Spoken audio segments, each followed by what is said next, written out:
accordance with the Sunshine Law, notice of this meeting has been appropriately advertised. Roll call, please. Mr. Chu. Here. Mrs. Maya.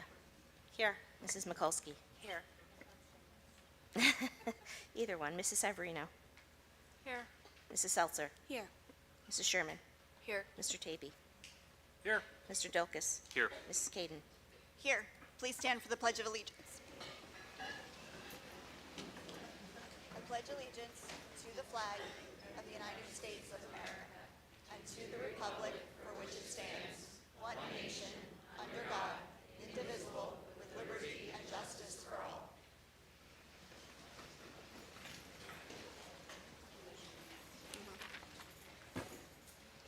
Motion to exit executive session. So moved. And a second? Second. All in favor? Aye. As I said, I apologize for the delay. We had an important executive session scheduled to be able to, it's as loud as I can go. We had an important executive session scheduled to be able to discuss the items on the agenda tonight. So we, again, apologize for taking longer than expected. Before we get to a routine business and public comment, the board wanted to make a brief statement just kind of discussing the point or purpose, I should say, of this meeting. Before we begin, we want to take some time to explain what brought us here today and the purpose of this meeting tonight. Dr. McDowell and Ms. Coleman have been warning of the fiscal cliff all New Jersey districts are facing and that we'd be experiencing the effects of it most acutely beginning this year, and that has clearly happened. Between rising costs for required services such as transportation, combined with an increased need for specialized educational services for students with IEPs and 504s, and annual increases in teacher and staff salaries, healthcare costs, and benefits, we knew we'd be struggling to balance things. Rising costs combined with essentially flat funding from the state and a limited ability to raise local taxes because of the state-mandated 2% local tax increase limit makes this a math problem that cannot be solved without making incredibly difficult decisions.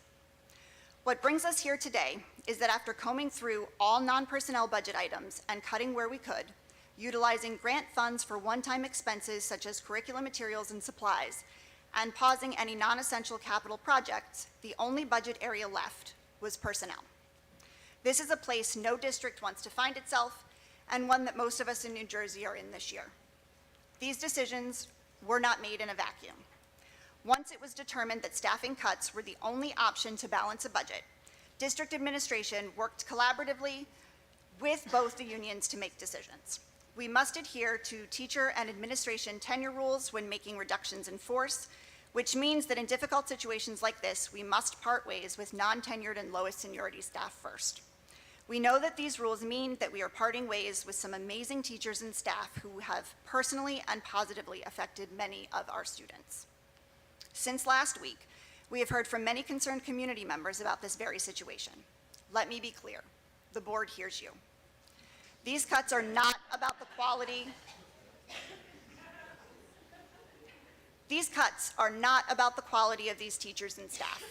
These cuts are about needing to meet the truly difficult fiscal reality that public schools all across New Jersey are facing. These cuts are not happening by choice, but by necessity. We know how hard every teacher, staff member, and administrator is working in this district, even with the knowledge of budget cuts looming. And we thank every one of you for your commitment and dedication to the students of our district. A school district is nothing without its people, and we know that, and it is what makes times like this so challenging. Knowing that reducing teachers and staff leads to more questions than answers, we ask that you bear with us as we work to get you the information you and your students need for next year. The district is committed to continuing to meet the needs of all of our students. This will mean we have to be even more focused and targeted with the programs and supports that we offer. Finally, it is incumbent upon all of us as a community to come together to continue advocating for fair funding from the state. We wholeheartedly thank those community members who have written to and called their legislatures about the need for increased funding, and we hope to organize more concerted legislative advocacy in the coming months to make sure we don't find ourselves in the same place next May. Our students and our district deserve better. With that, we'll continue with the meeting. Section 3, A motion to approve the minutes of the April 29th, 2024 regular board meeting. So moved. And a second? Second. All in favor? Aye. That brings us to section 4, which is our first opportunity for public comment this evening. The purpose for this public comment section is to discuss items listed on the agenda. Additional, more general comments may be made later in the meeting. The public is reminded.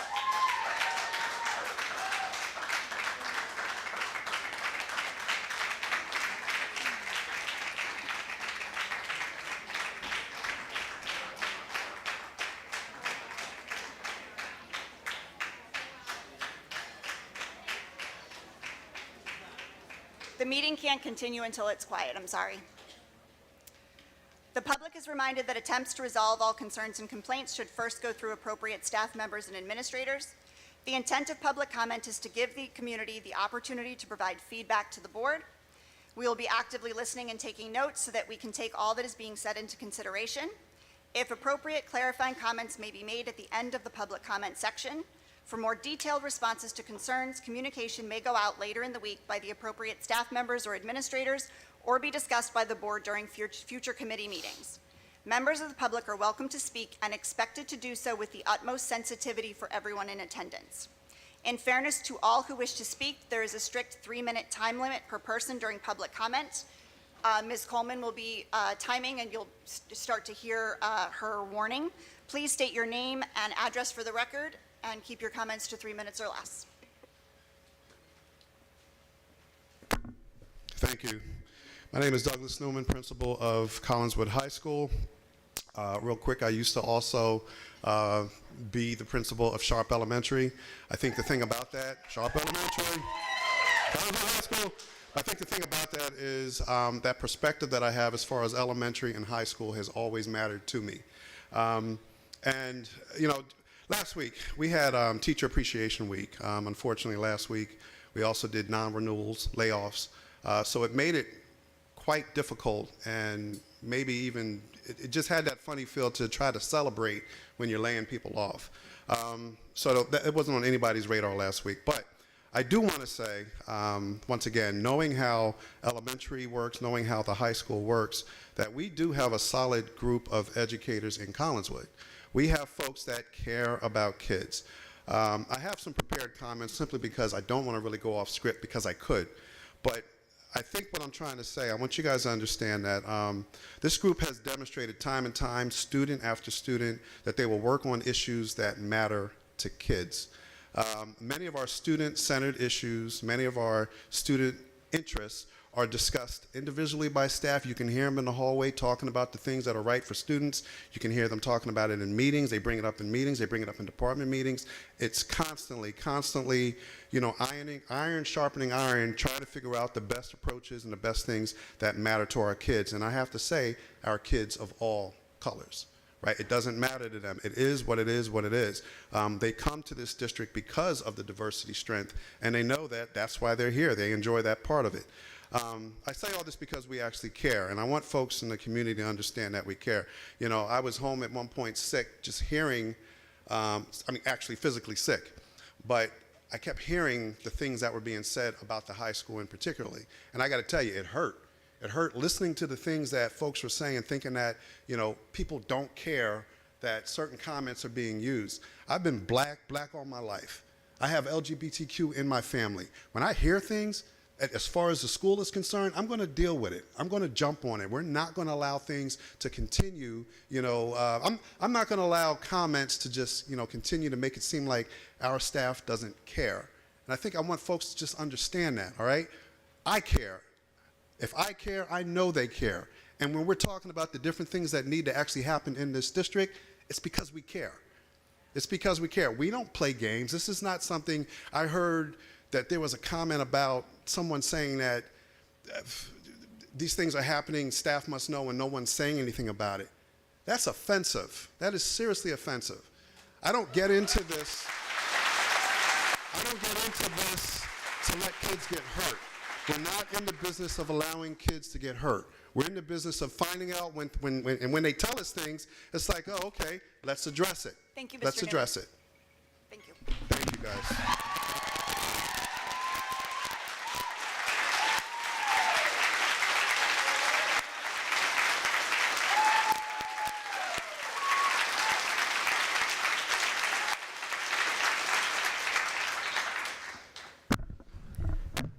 Doug. I don't, it's gonna work. Take it off. Okay. Robin Hogan, CEA President. As Mr. Newman referenced, the last board meeting was rough. The CEA is not a faceless, nameless organization. It's the teachers, the instructional assistants, the administrative assistants, speech therapists, occupational therapists, social workers, counselors, and child study team members who, day after day, are face-to-face with the children of Collingswood, Oak Lynn, and Woodland every day. We have a steadfast commitment to DEI efforts, whether they're sponsored by the district or independently led by our own members, and we stand against organizations or events that perpetuate hate crimes. We stand in full support also of Mr. Newman and his leadership team at the high school as they lead during this difficult time. So thank you, Mr. Newman, for all the leadership that you have shown and your entire team.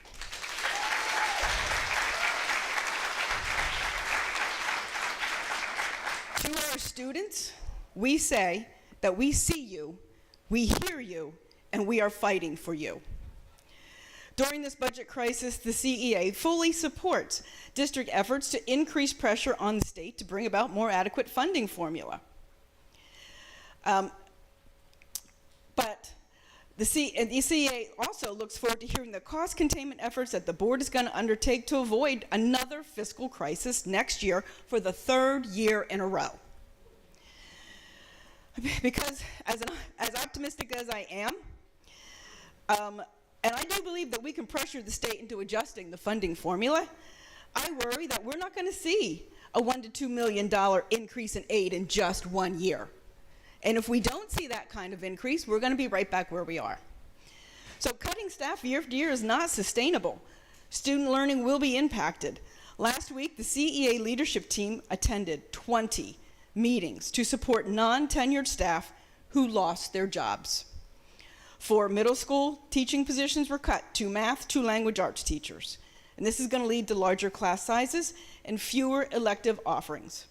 The high school lost 3 positions and a PE position that will not be filled when Mr. Topeka retires. All of this, once again, is going to lead to larger class sizes and fewer offerings.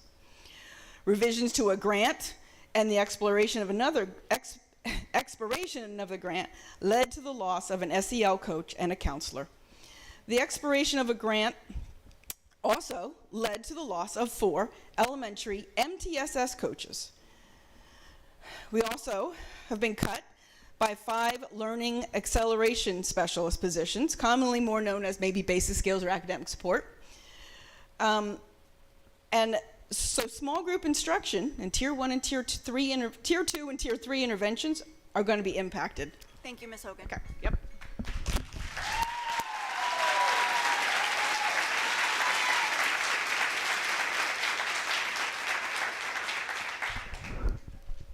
Just tell me when.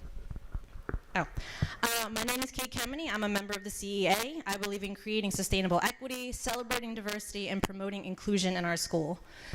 That being said, a few weeks ago, at the last board meeting, we heard a simple statement. We will have to do less with less. There isn't a truer statement at this point, but I really hope that everyone in this room knows what that really means. I speak from the perspective of a Collingswood middle school teacher, so I'm coming from the middle school. I've happily taught here for 14 years as an 8th grade math teacher. I taught Trey. I taught many of your children, some of them right now, Ms. Mikulski. And they're such wonderful children, as you know. Less with less. 2 less language arts teachers and writing teachers. What does that mean? Less teachers per student. We currently average about 22 students per class in language arts, with 2 less talented and dedicated language arts teachers who, and this is a quote from one of them, I thought I was going to retire in Collingswood. They were dedicated for their entire career, and now that's gone. The student population would average to about 27 students per year. Or, less with less electives, less theater, digital journalism, creative writing. Less with less teachers involved in the school community, a homework club advisor, the choreographer and props leader for our school play, the crochet club. Less with less. Now let's go with my favorite subject, mathematics. 2 less math teachers. We currently average 20 students per class. A loss of 2 dedicated math teachers increased to about 31 students per class. If you like percentages, as I do, that's 55% increase in class size. Or, let's get rid of all the math support classes, which will further increase the achievement gap that we're working so hard to close. Less IQ course, less electives, programming, psychology, less with less. Or should we talk about what we'll have more of? More students per class. Everyone's going to talk about that, but there's been studies that compare about 15 students versus 22 to 25. The higher one being 22 to 25, that's what we already have, by the way, so higher than that. It said that not only did the smaller groups do better, the effects persisted for years. They discovered something that we all know. When kids can't get the help they need to learn, they stop trying. More teacher burnout. How many more valuable teachers can we afford to lose? More students dropping out when they can't get the help that they need.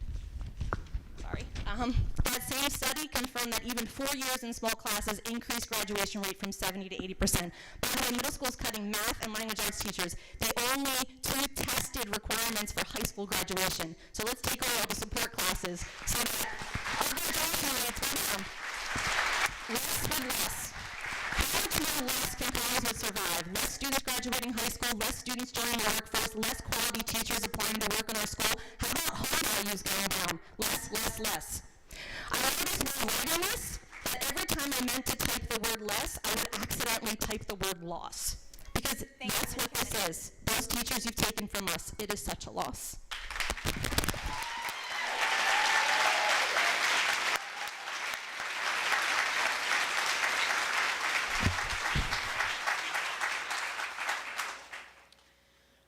My name is Adrienne Earle, and I am a member of the Collingswood Education Association. I believe in creating sustainable equity, celebrating diversity, and promoting inclusion in our schools. I want to comment at this time on agenda item 5.08. 2 middle school math and 2 middle school ELA teachers are missing from that agenda item because their positions are being cut. This means we will be down 4 core tested subject area teachers at the middle school next year, in addition to another math position which was cut in last year's budget approval. I want the district administration, the board, and the community to understand the impact that these cuts you have made and approved will have on our students. With this drastic reduction in staff, we simply will not be able to offer students all of the courses that we have been for years. I spend every summer working on the master's schedule for the middle school, and when I look at these cuts through the scheduling lens, I am at a loss.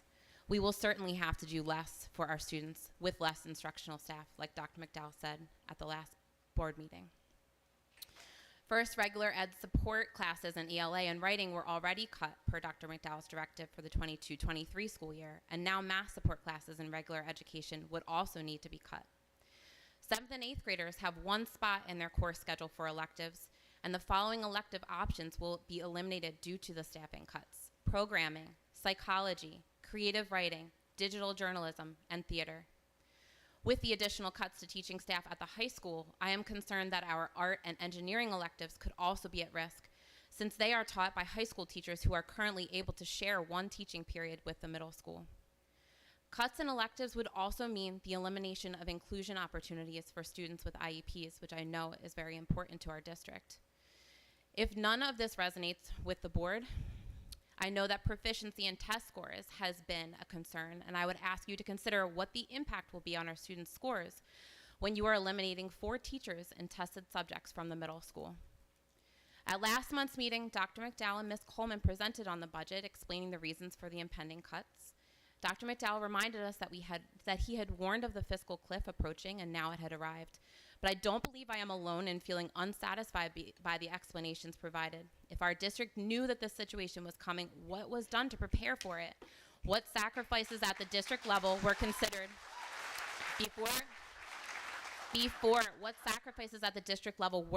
before cutting so many student-facing staff members? It is my understanding that the reduction in our state funding has actually been reversed, and we will now be receiving a small amount of state aid rather than a cut. Hopefully Ms. Coleman can confirm this for us. So if there is no longer a reduction in state funding, and we knew this was coming for some years now, why has the board and the district administration not done a better job at managing our finances to prevent negative impacts to our students?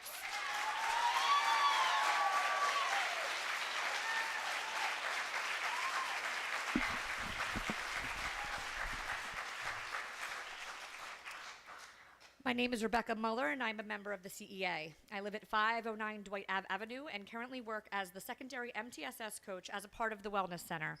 One of the great parts of my job as MTSS coach versus a classroom teacher is my ability to collaborate with members within and outside the Collingswood community. And frankly, I get to brag about the Wellness Center.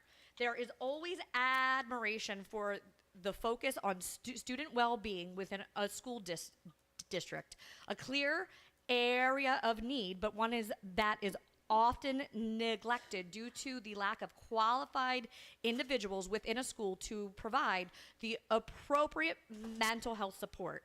The fact that Collingswood Public Schools decided that the whole child was more important than our test scores was a fact and figure that made me proud to be a part of this district. Having an SEL coach set us ahead of the curve. It was a proactive, not a reactive solution to help meet the needs of our children. Without our social and emotional safety, academics are secondary for most students. Our SEL coach was removed from our grant. Shannon Caprera was a bilingual teacher with a deep passion for student achievement and promoting our school culture and connectedness. She was essential in connecting to our Spanish-speaking families and helping students and the families feel listened to and heard when they were struggling in classes, with their attendance, or with personal issues. Her smile and laughter could light up a room, but it was her intellect and dedication that unfortunately were not utilized to their full potential. Efforts to expand SEL curriculum at secondary were continuing blocked, saying that they weren't needed or staff wasn't ready yet. When are we going to be ready? The data was not collected because we were never given the green light to implement an effective screener. It is clear that relationships are a priority for student achievement, yet we're putting it on the back burner. Removing this position from the grant just because our school wasn't ready, which if you've been paying attention, it's needed, is a travesty to what we claim to be as Collingswood. The teachers need support to include this in their day-to-day lessons. We need to prioritize the attributes that give us more, which is recognizing the kids in a holistic way, removing dedicated teachers and staff who understand the true meaning of the well-being of children is not the direction that I wish we were going in. Thank you.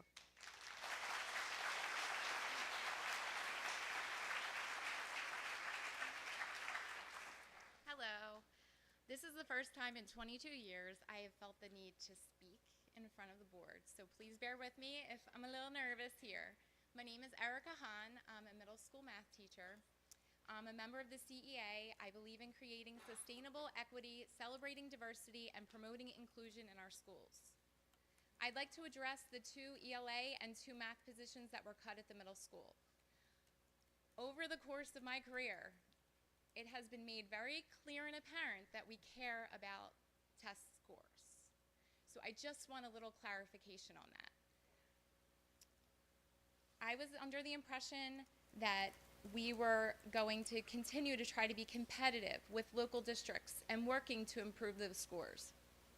By cutting 4 positions from those tested subject areas, I'm left wondering if test scores are not a priority anymore. I'm hearing Dr. McDowell and the board when they say we have lost state funding. I understand that. I'm not understanding why that makes a difference in these 4 positions. These positions have been there before this administration, under Mr. Bathurst, of course under Dr. Oswald. So why is it that we are now in this situation and that we are cutting these 4 positions when they're not added positions? This isn't COVID money that these teachers were being funded through. Where did the money go that paid these teachers for the numerous years prior to this administration?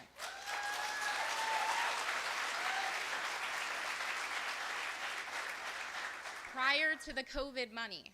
These are not newly added positions, but as I said, they were in existence under the former superintendents. The positions that were not in existence over the years were the assistant superintendent position,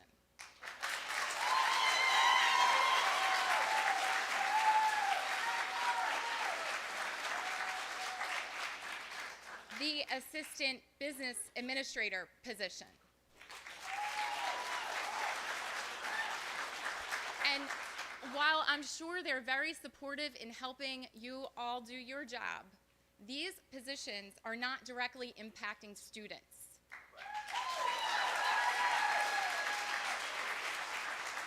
Those salaries would have covered those 4 tested subject area teachers who work and deal with our students one-on-one daily. Ms. Caden spoke earlier to the fact that we knew the cuts were coming, so why were we not proactive with our spending? So, just like you, I'm here on this beautiful night, missing my son's baseball game, like all these other teachers are missing time with their families because they care. I hope you care.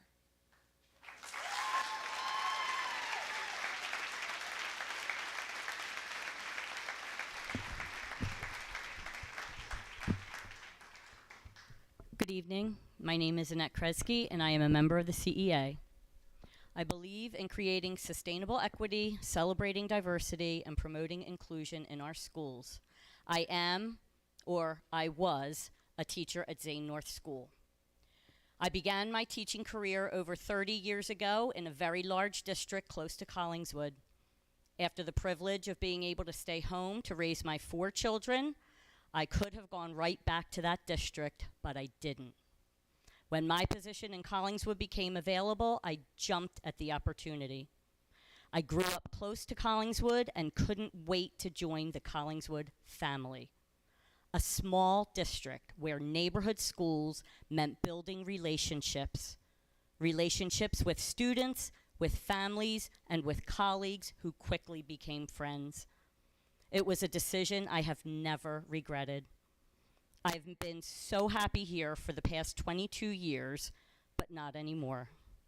It makes me sad, frustrated, and angry to see the district that we all love so much have dedicated our lives to on the verge of being dismantled due to the loss of programs and staff. I am here on behalf of the Department of Title I, Basic Skills, Academic Support, Learning Acceleration, and whatever new name we are given next year. I'm sure there are many of you out there who don't know or don't have a clear understanding of what we do. Here it is in one word: everything. We work in all classrooms, K through 5, alongside our teachers for both literacy and math. We teach flexible guided reading groups and small groups of students who may need additional attention. We run literacy centers and math centers.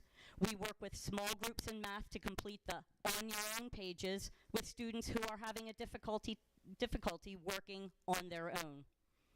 We work with 504 students during all testing situations to make sure they receive their accommodations. We are members of the INRS and RTI team, where we oversee, design, and implement individualized programs for Tier 2 and Tier 3 that are specifically tailored to meet a student's needs, and we collect the data accordingly. We teach kindergarten gifted and talented, and we substitute a lot. My question is, how does the board plan to ensure that our students who have the most academic challenges have their needs met?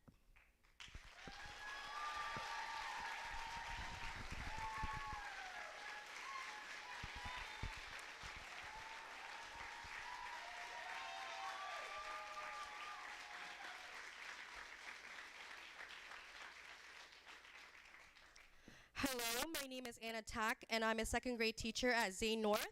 I have my own story to tell, but you can read my sign-up preview. I've been patient for a year, so I can wait another meeting. Just don't make me wait 52 minutes, please. I'd like to continue Annette Kresge's statement due to our time constraint of 3 minutes in support of my colleagues who support me.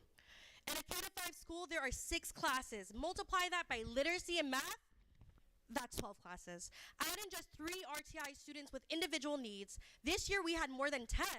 This is at least 15 classes that need to be covered each day. Under the district's new plan, 1 support teacher per school, with the exception of Sharp and Tatum, only has 10 periods per day to work with.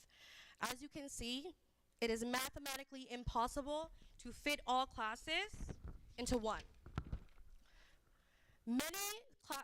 Into one schedule. Many classes will receive limited services and some classes will not receive services or assistance of any kind. In a letter to the community, you stated, our focus for the upcoming year is to shift from academic recovery to supporting rigorous learning environments. Despite the tough choices made, we remain committed to the continuity of student services and support. We fail to see how removing essential staff will support a rigorous learning environment or contribute to continuity of student services. You may not think that is a big deal, but here's just one example of how cutting this program will negatively impact student learning. In our kindergarten classroom this year, 26 students. Together, their teacher and their support teacher have 7 guided reading groups and are able to see 2 groups each per day. This means your child is seen 3 to 4 times per week for vital reading instruction, while an amazing classroom aide monitors other centers. Without a support teacher, your child's crucial guided reading time gets cut down to 1, possibly 2 times per week. It may not sound like much, but over the course of the year, that will be a devastating loss of learning time. It astounds us that the district leadership could impose such drastic cuts, and yet the expectation for student achievement is certainly not going to be cut. It seems to all of us that with all of the staff and program cuts, this board is setting the students, the teachers, and the district up for failure. Therefore, we implore you to keep the academic support program fully staffed. Thank you for your attention. Thank you.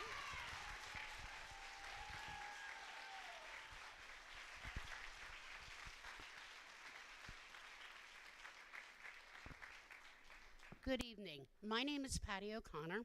I am a retired Collingswood elementary teacher of 35 years and currently sub for the district. That gives me 41 years of teaching here, longer than some of you have been alive. So you can say I'm highly invested in this district. I'm here tonight to discuss the dismantling of the elementary support team known as the Learning Accelerating Teachers, formerly known as academic support or basic skills. With one swipe of a pen, you have destroyed a program 20 years in the making. Mary Basanis and Jen McPartland worked tirelessly to make it the success it is today, so the youngest kids get the extra help they need. Every one of you know how important responsive teaching is. As soon as teachers identify a student need, they respond by following a series of steps to ensure these needs are met. These steps are absolutely crucial to student success, and without the learning accelerating teachers, it will be impossible. You are eliminating one teacher from each building that offers this vital support. Seeing as the district has become so data-driven and relying on data and numbers, I'm curious to know what data you use to decide to eliminate these 5 teachers. I'm not sure if you truly know how important the LAS teachers are to each school, so I've compiled a list of just some of the things they are responsible for. Small group instruction for reading and math, K to 5. Data collection for each of the struggling students for the MTS team. Attend MTS meetings to discuss student plans and implement the RTI for individual students. Attend child study team meetings, IEP meetings, and 504 meetings. Responsible for state and local testing administration. Work closely with classroom teachers and serve as a sounding board to review their data with them and help them devise the next steps for the class and the neediest learners. And they also communicate with parents, teachers, and principals about student progress almost on a daily basis. Again, I'd like to reiterate that these are just some of the responsibilities of the LAS staff. I'm very familiar with this list because I was one of these teachers. Research shows that if you don't intervene before 3rd grade, students with ELL deficits will be chronically behind. Collingswood class sizes are already too large to adequately intervene without the support of these teachers. Believe me when I say eliminating one academic support teacher from every elementary school will make struggling students fall even further behind, and will also leave very little time for classroom teachers to extend and challenge those higher level learners. Thank you, Ms. O'Connor.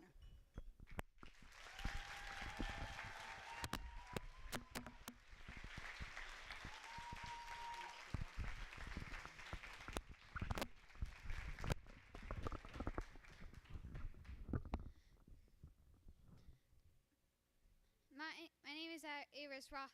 I live at 114 East Palmer Ave, and I'm a 6th grader at the Collingswood Middle School.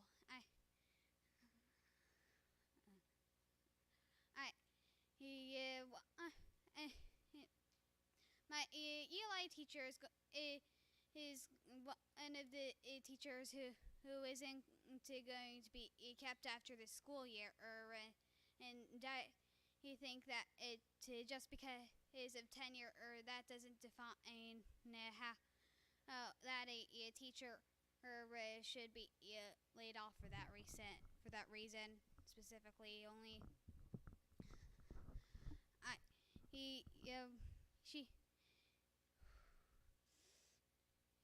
I believe she is a good.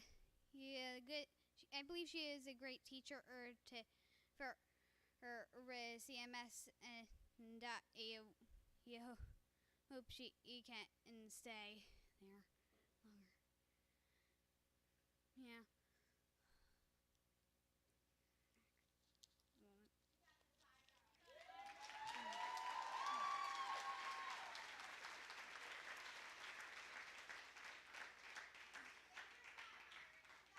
I hope that within the next few years the state will be able to increase the budget to be for the school, so that we won't have to lay off so many teachers and keep more.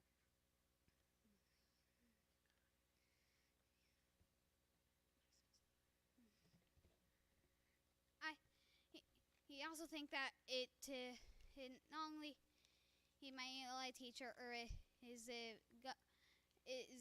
really impacted by this, but also teachers that I might have it in the following years on the campus here, and I believe that the curriculum will be changed greatly in that way.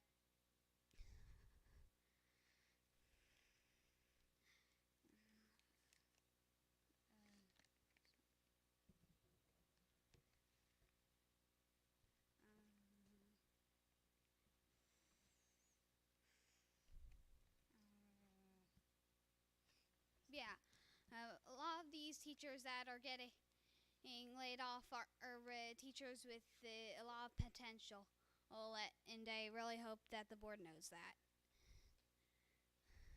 Yeah. Yeah, I'm done. Thank you.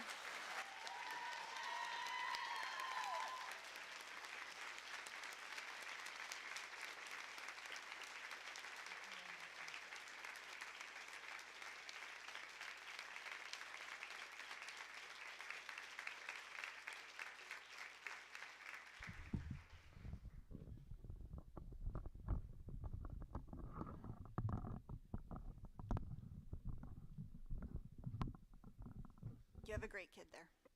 Thank you. Wayne Rossi, 114 East Palmer Ave. I don't think I can follow that well. So, I mean, the retrospect called me a supporter of the administration, and I don't know. I hate seeing this situation that clearly teachers who've impacted my child are among the ones who are being let go, and it's a terrible situation. I feel for everyone in this room. I really do. The thing that's bothering me about all this is that as we're having to cut, it gets rid of one of the things that had been brought up last year during the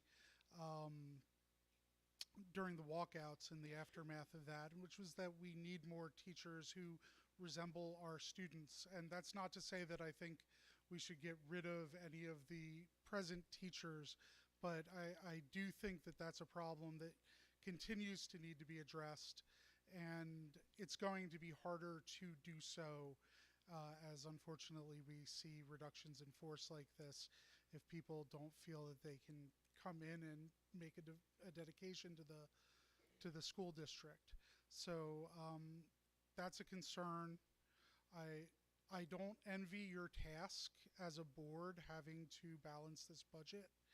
I know many of you have the best intentions as far as I know, but I feel that I wish that we weren't in this situation, and I hope that some kind of improvements can be made. Thank you.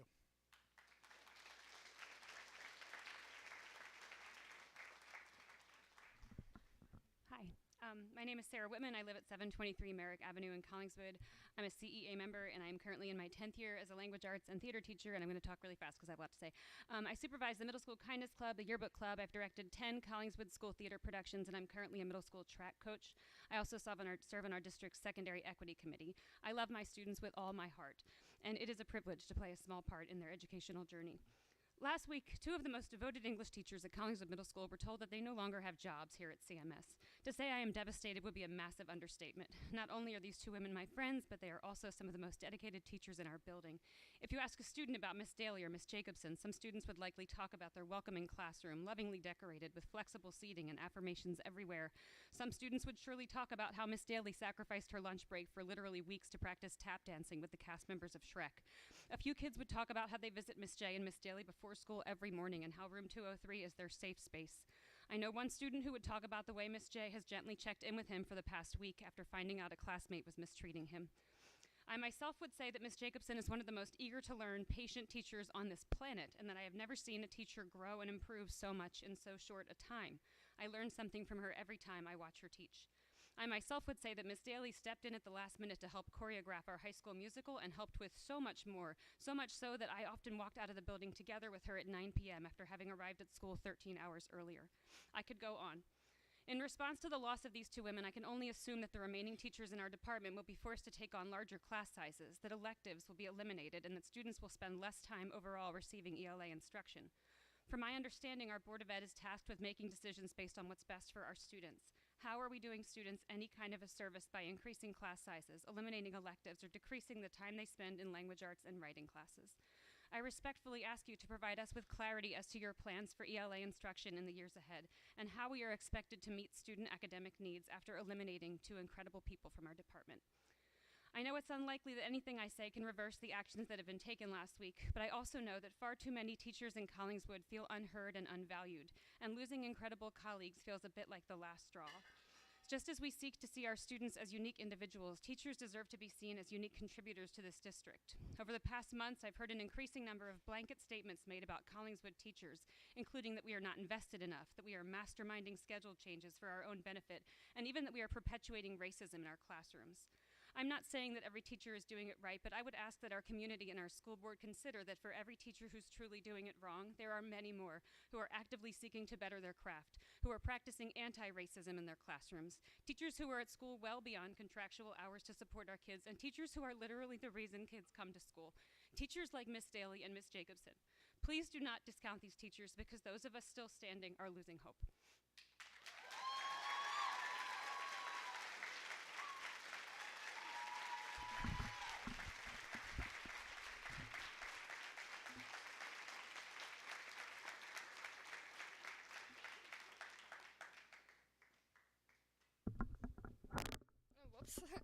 Hi, my name is Audrey McGinley, and I'm a 7th grade student council member here to urge you to reconsider the non-renewal of several student-teacher contracts. These teachers and faculty members are essential pieces of the Collingswood community and will be dearly missed by people throughout the district. They are all highly qualified, make learning a lot of fun, have done nothing to be deserving of getting fired. As I did my research for my speech, I came across the document R3142 titled Non-Renewal of a Non-Tenured Teaching Staff Member. In paragraph B of page 1, section 1 states, when a non-tenured teaching staff member's performance does not meet the standards of the school district, the employment will not be offered to the non-tenured teaching staff member for the succeeding school year. To my knowledge, as a student in the Collingswood Middle School, every single teacher whose contract is being unrenewed has met and exceeded these standards. In a time when holes are appearing in our district, we need people to stitch them together. Taking away these staff will only tear these holes wider and bring even more unrest throughout the district. Here are some examples of why these teachers are not only deserving of staying, but are also needed. Mr. L. Mr. L is one of the teachers being cut. I always see him going out of his way to build relationships with his students. These relationships with teachers are what make the biggest difference in our lives. Having Mr. L was one of my main goals for 8th grade. I would have loved being in his class. He will be dearly missed. Miss Stiglich. My 10-year-old sister was one of the students of Miss Stiglich. Last year, when my sister had her as a teacher, she constantly came home with a smile on her face as she told us how awesome her day was. At dinner, she'd bring up all sorts of people of all different backgrounds that she learned about in school. She'd talk about all of their accomplishments in life and other important things that they've done for the world. Miss Bryant. Miss Bryant is my sister's current teacher. My sister always comes home talking about how much she adores Miss Bryant, how much she loves being in her class, and how she makes the boring things fun. When the news first released and spread throughout the school, I saw several kids crying in the hallways and just looking generally sad that some of their favorite teachers, such as the ones described above, would be gone next year. I am outraged that teachers could be fired based solely on their tenureship and no other reasons but money. But how could these teachers even increase their tenure if they're just getting removed? It saddens me how teachers can be erased so easily. I understand the budget and that there are reasons for the cuts. Inflation, am I right? But this will only make life harder for everyone, teachers and students included. I don't understand how teachers make this big of an impact could even be considered for budget cuts. There are several non-essential things in the district I can list off the top of my head that we can take away without making a giant impact on the education of students throughout the district. As a kid, I used to want to be a teacher. Now, as I see how easily new teachers can be discarded, I no longer want to pursue that career. Teachers should not be judged by the time of their tenureship, but by the quality of their character and their dedication and impact to the students and the school. Thank you for your time.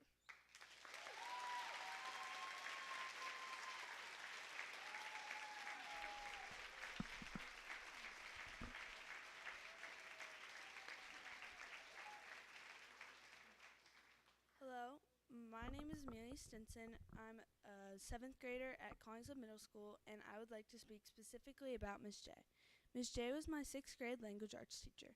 From the very first day I was in her class, I knew I would like her as a teacher and as a person. Since I've met Miss J, I have always been able to talk to her about anything and everything. She has given me tons of great advice that I still carry to this day. She always helped me last year to make sure I was focusing and getting my work done. Her class was a ton of fun, and I learned a wide variety of different things from it. Miss J always tried her hardest to help us and make the class more fun and entertaining. Even this year, I have not had her as a teacher, but she has still supported me nonetheless. Each day, I came up to her door to say good morning to her and talk to her. If I can't see her in the mornings, then I usually come up later in the day and talk to her. One day this year, I was having issues with a friend, and Miss J pulled me out of class just so we could talk about it and work it out. She let me rant to her about all sorts of things, and actually cared and thought about what I was saying. She paid attention to me and gave great advice on how to fix a problem that wasn't even hers. I will always deeply cherish and love all of the memories I have with her. When I came home the day we learned that she wouldn't be coming back next year, I found my sister crying on the couch, upset that her favorite teacher would be gone next year. There are countless people I saw upset as the news rippled throughout the hallways. I fully understand there isn't much anyone can do about it at this point. However, I hope that all the teachers who aren't returning for the 2025 school year understand that the students here do care about them and will miss them next year. There is nothing that anybody can do about that. This is the reason so many students are upset in here tonight.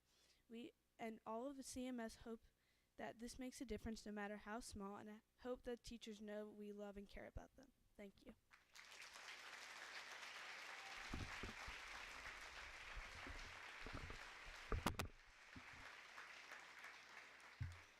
Hi, my name is Celia Snoke, and I go to Garfield, and I am in 5th grade. Miss Bryant is my 5th grade teacher. I'm 11 and will be promoted to middle school in a couple of weeks. Wow. Miss Bryant has shown me and my class immense kindness, love, and fun in the last 9 months. But that's an embodiment of a teacher, right? Well, yes. All of the teachers that were let go this past couple weeks were smart, bubbly, and amazing teachers. as well as the ones that will be shifted around this following year. I believe that it will be a major mistake to let Miss Bryant go. She will forever have a special place in my heart as my kind 5th grade teacher, the teacher that told me I can do anything my heart desired and that the world was my playing field, full of great opportunities because of the great teaching she has provided.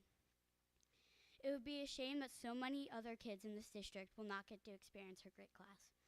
I can speak very similarly about my 4th grade teacher last year. While I knew her personally before starting to 4th grade, I never knew the potential that I could reach in her class. Every day she includes a person of the day where she shines a spotlight on someone from history that corresponds to the month we are celebrating: Black history, women's history, deaf history, etc. I always loved these classes. I got to learn about someone in history while still having fun and interacting in the activities. She always encouraged me to explore myself, my heritage, and everything else. While I wish that we could spare every teacher that we let go, I would like to highlight these 2 amazing teachers and my experiences. And if we're not able to spare these 2 great teachers, then I would like to make this speech a thank you to these teachers, the ones who were always there for me, taught me, laughed with me, and changed me. Thank you. You will forever be remembered and loved as the 2 teachers that loved us like their own children. Thank you.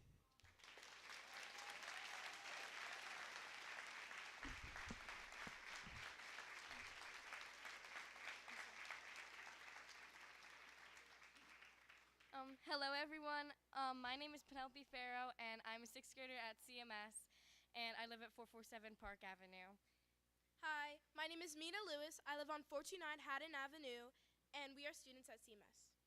Today I stand before you not just as a student, but as a passionate advocate for the retention of Miss Jacobson despite the budget constraints.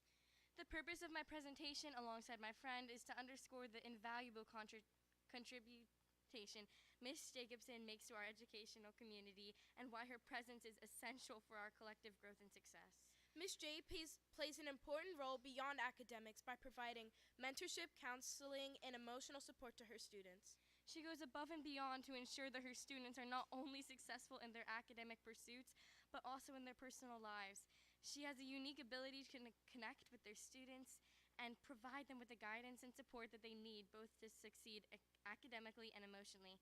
Countless times she has spent a listening ear, offered sage advice, or simply provided a comforting presence during difficult times. As Penny mentioned, Miss J serves as a mentor, counselor, and pillar of strength for us. The decision to cut Miss J's position will be a grave disservice to our students, our school, and our community as a whole. Her impact on student learning, mentorship, and community engagement has been undeniable. Therefore, I ask the board to reconsider the decision and recognize the long-term implications in losing such an invaluable asset. She is always available to listen, and her presence is essential for our collective growth and success. And I truly believe that she deserves to be retained despite the budget constraints. Every morning I walk into her room to get prepared for the day, and she's always taught me to love, laugh, and the day that we found out she was being cut, we cried. Me and a couple of my friends cried in her room for over hours just to be with Miss J. And some of them skipped practice just because they solely could not pull it together due to the cut of Miss J. If you have any time, please know that me and my other friend, Bree Silvesi, have sent an email to Paul Sarlo and soon others on a solution and opinions on this topic. Please, if you have any time, read that email. Thank you.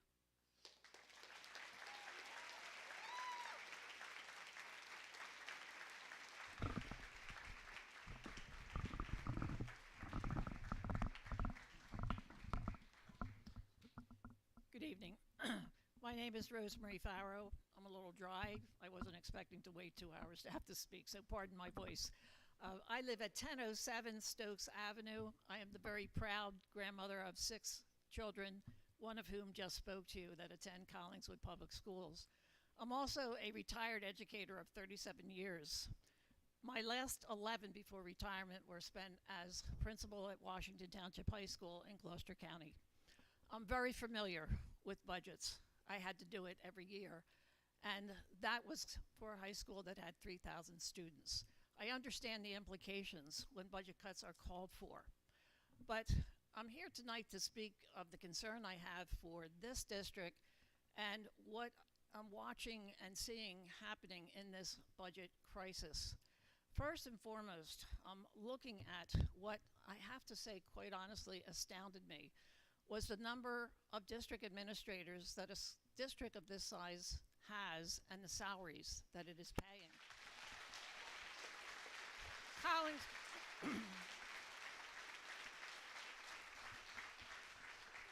Collingswood supports 2,100 students and does it, I think, very effectively through their students, teachers, and the staff that they have here who care so much for those students. Washington Township, in analysis, has 7,200 students. The superintendents of both of those districts are paid almost the exact same salary. Washington Township recently, in their budget cuts, removed an assistant superintendent position. With 7,200 students, they are functioning with one assistant superintendent, not two.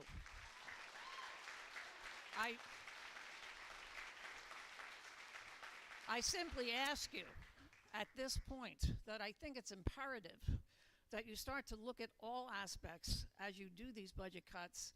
And I've just heard nothing except cuts of teachers. It was always our goal, and I know it would be yours, and I think needs to be looked at more closely to achieve that the last place you want to cut is the classroom for instruction. So I would implore you, as you finish this process, or as you look ahead to future years, that you recognize that the cuts you're making to your teaching staff are not going to allow this district to grow and to thrive and to be the place where intellectual curiosity can flourish, where students of all backgrounds can be productive students, and that they can move forward out of this community and really be the effective citizens that we want them to be. So please, again, I implore you to look a little more closely and look at some of those other salaries and some of those positions, and perhaps you might be able to reduce fewer teachers. Thank you very much.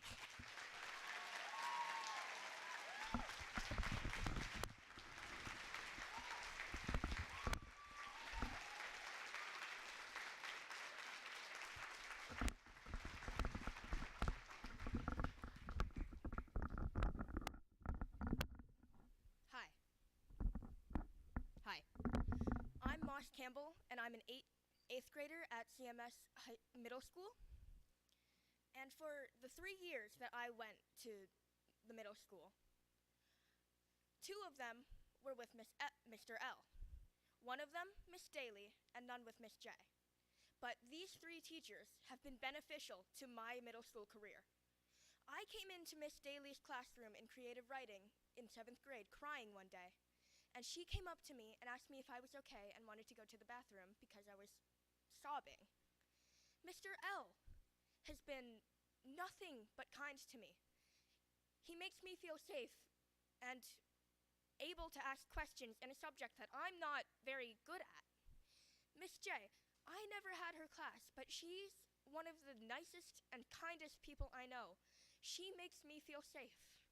Miss Daly makes me feel safe. Mr. L makes me feel safe.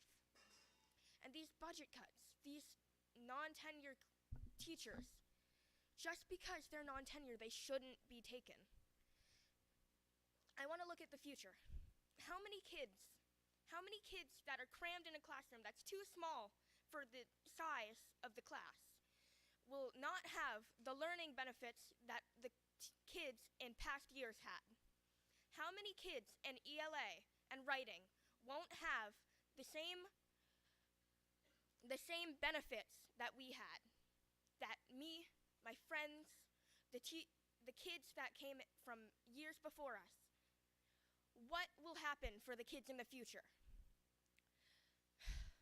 I wanted to be a teacher too. Now I don't. Thank you for your time.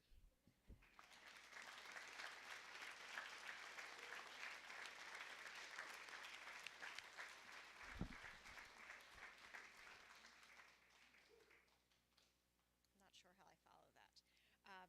My name is Nicole Negri. I am a member of the CEA. I believe in creating sustainable equity, celebrating diversity, and promoting inclusion in our schools. I am here to speak directly on the impact of the Board of Education and the upper administrative staff decisions that have led to the incredible loss of teachers. So what's in a name? During my 22 years as a Collingswood teacher, our learning acceleration teachers have had various names: BSI, BSIP, interventionist, academic support, and most recently, learning acceleration teacher. Call it what you will, they're all exactly the same. The people who are in our classrooms with us in the trenches supporting our most needy students. So why do I bring light to their many names? I want you to know who they are and how their role is so very important to our students, to many of your children. The number of our support teachers has been cut. Our students will no longer have the opportunity to have personalized support in a small group setting. Your children will be expected to learn in a class of 25 like I have right now, 6-year-olds who still most can't even tie their shoes, but we'll expect them to learn all by themselves because that's what will happen when it's one teacher versus 25, which we know is not realistic, and none of us will allow that. So we will work to the bone to make sure that they're all getting their needs met. At what point did this become acceptable practice? In my 22 years and 2 administrations before yours, it was never acceptable. Our LATs are not and have never been a staffing position in response to the pandemic. That is false. They have always been a part of our budget.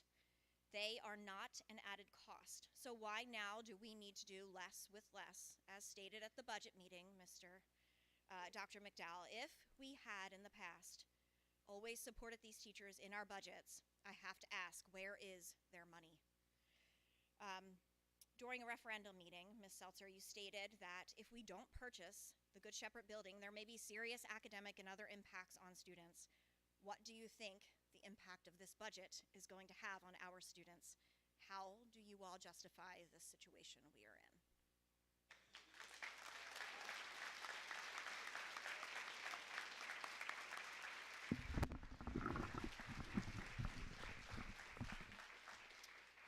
Hello, my name's Dashwell Korea Fisher. I live at 1017 Eldridge Ave, and I am a junior at Collingswood High School.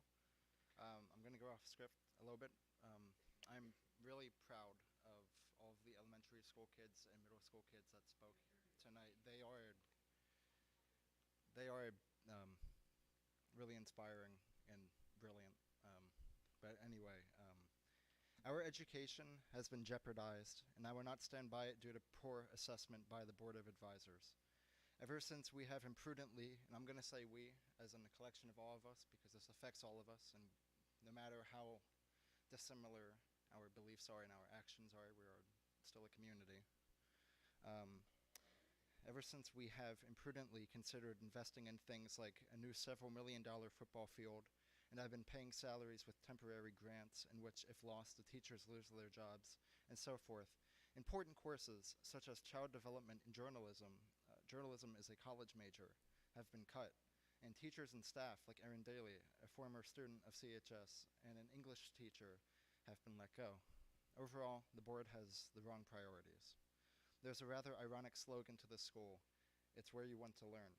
Yet each day this facility teeters further away from an educational institution and has become a playground for misspent applications, which ultimately impacts our education and careers, and as students we are defenseless in the face of these decisions.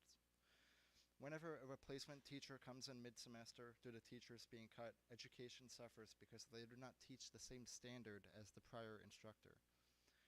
Student educations are being compromised because of ill funding, and these judgments could be the very caveats that can render issues down the line for these students, such as not being accepted into a particular college because the student's select subject was not offered in CHS, and thus they have nothing to show for their interest in what they want to major in. That is an all-too-real possibility that I have seen many people face. Where our funding goes should be focused on education and staff first and foremost, because this is a school, not a business. I want this school to be a place where the sky is the limit, not a place where I have to settle for less because of poor choices out of anyone's control. Let's make CHS a place where students want to learn, not a place where students are forced to learn, and thus every decision is made with negligence because no one cares what happens. People do care, and they're here tonight. There are those who want a good education, and they come to this school, and I'm one of them. This is the CHS everybody in the district wants and deserves, and no matter what happens now in the future we will have what we want and what we deserve, and that's all.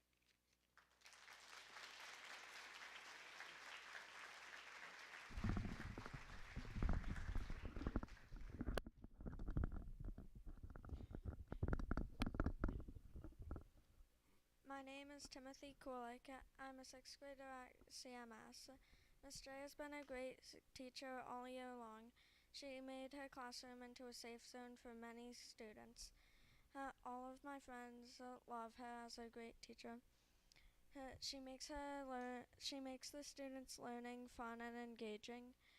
She has always been really kind to the students and help them when they need it. She makes all the students feel comfortable and safe in her classroom, and I don't want to see her leave next year.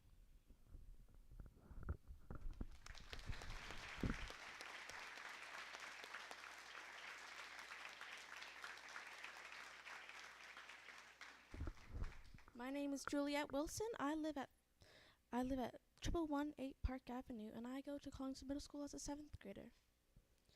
Earlier this week, I started crying because Miss Daly was leaving. I love her. She helps me so much. She helps my confidence just grow, and she really lights up my day. I want all the students to have a say in this. Students love and care about their teachers that are leaving. Many of these teachers have been essential to our growth. Many of us have been supported academically and most importantly with our mental health issues. After the announcement, I was in gym and I heard the news. I can't even describe how everybody was feeling. We were all bawling our eyes out because we heard that our favorite teachers were leaving. I don't want to feel like that again.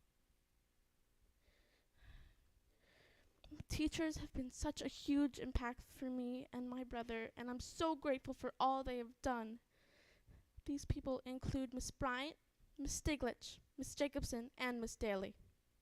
Miss Bryant helped my brother with his mental health issues during the hardest times. When he was being bullied, she took action, and he's doing so much better, and he has so good friends by his side. She has helped him grow academically and mentally. Miss Daly helped my brother and helped me through our own struggles and improve in theater and gain confidence. He and I would be disheartened to see them leave. Miss Stiglitz is so friendly and kind and knowledgeable. I don't know what I would do without her in my life. She creates such a beautiful, wonderful environment for the classroom, making everyone feel like they belong. Miss Jacobson, you helped me and all my friends grow and overcome challenges and fears. I never knew you too well, personally, but I know you deserve to stay. My only question to you is why? Just why? Where did the money go? Us, the students, love them. We love our teachers. We aren't going to let this go. Thank you for your time.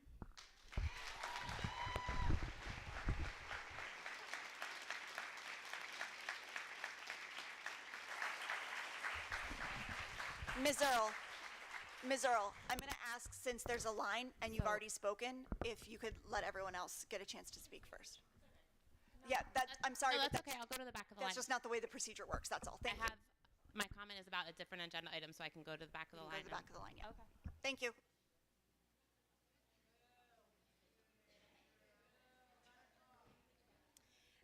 Marianne Davis, 502 Haddon Avenue. I am a proud, can I get a motion?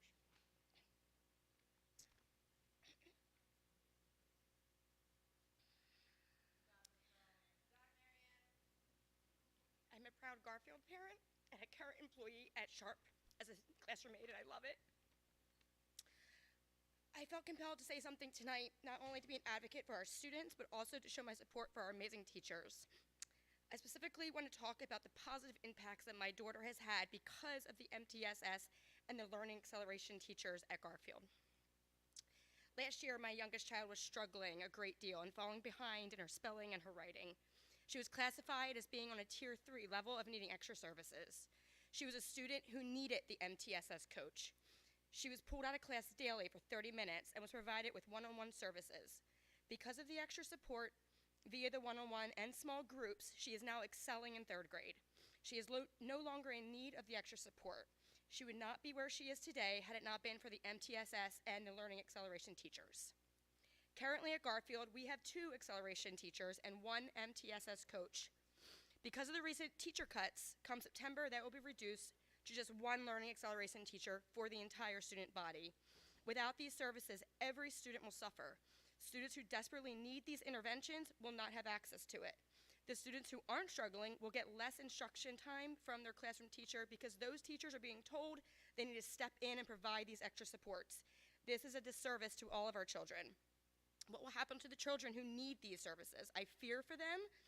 I fear that they will fall further and further behind in their education. I am worried about our teachers who already do so much. How will they fit it into one day? They won't be able to.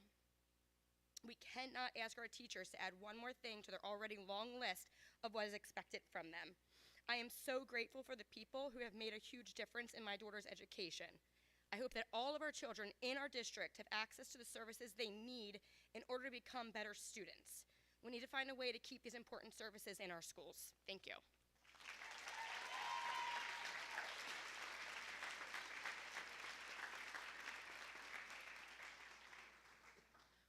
Hi, I'm Karen Tanier. I'm a member of a CEA, and I'm a ELA teacher over at the high school. And you have heard numerous testimonials and eloquent requests from students. And I understand it's hard for you, that you have a lot of conflicting obligations that you have to balance here. And I'm unfortunately about to give you another one. Because when I am nervous, I research. That's what I do. I teach research, and when I'm nervous, I research. And I believe that if these cuts go through at the high school and the middle school as proposed, we will be in violation of the New Jersey Administrative Code 6A13-31. And this is class sizes in high poverty districts. The high school, the middle school, and Sharp are considered high poverty districts. And we are already, some of my classes are already in violation of this code in terms of class sizes. And they have collapsed one of the English positions in my department, which means that my AP Lit class that for years, 10 years, was about 15 to 17. That was the perfect place. I could make sure the kids couldn't hide, I could get to them. Last year, it jumped up to 29. Those kids knew. They knew that Ms. Kriebel was going on maternity leave and there was going to be chaos with the subs. So they decided, not that they like me all that much, but they'd rather take the devil they know than the devil they don't. And so suddenly my class erupted. And they said, we are going to make this into 2 sections. And all summer, I was planning 2 sections. A week before school start, I got a phone call saying, you know, we don't have a head of guidance and we're really struggling with scheduling. So yes, we have scheduled 2 AP Lit classes, 8th period and 1st period, but we could only figure out how to get 1 kid in the 1st period class. So there were 2 classes of 26 and 1, which of course is ridiculous. So the 1 was moved to the afternoon, and they revived an old elective that I have, which is fine. I like critical thinking for the 21st century. I think it's an important course. But one of the things I teach when I'm in that class, which has very few kids in it because it wasn't on the books because it was supposed to be canceled, is that you have to look at all the positions. You have to look at everybody's concerns before you make a decision. And I am concerned that we will be in violation of administrative codes. And that means that we'll be looking at state fines. So not only are we short on money because we're not getting stuff from the state and because benefits and salaries are going up, and I totally understand you don't want to pass on those costs to community members, but we also don't want to be fined, because I'm going to tell you that 17 to 15 was a great number. You can't do as much with 29. Thank you, Ms. Tanya.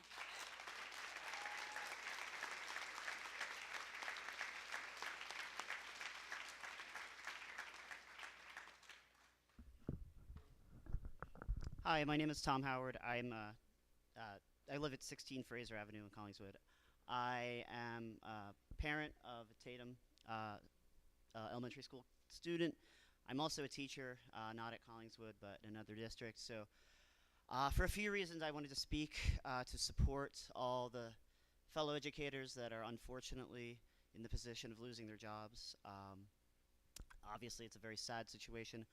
I know the district's in a little bit of a tough spot, to say the least, and I know being on the board is a tough position. You guys often have a thankless job. That being said, I really hope that when you guys were considering how to deal with this crisis, that you really did go through, as you claim, line by line to see where costs could be cut without going to what should be the absolute last resort, which is to reduce teaching staff.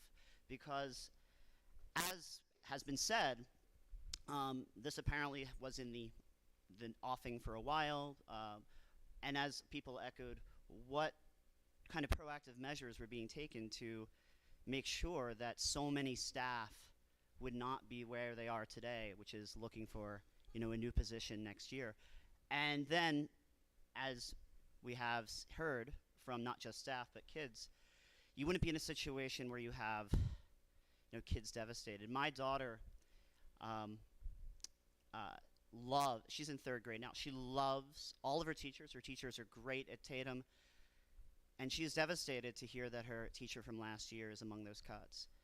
Last week on Teacher Appreciation Week, she dressed up as her teacher from last year. That's how much love and care she has for her. So as I said, I hope that you guys were really prioritizing the teaching staff and the effects on the kids rather than looking at other things to keep instead, whether it be administrative positions or other things of that nature. And I hope that next year you do take more proactive measures so that we're not in a situation this year where on the first day of Teacher Appreciation Week, 20 teachers lose their jobs.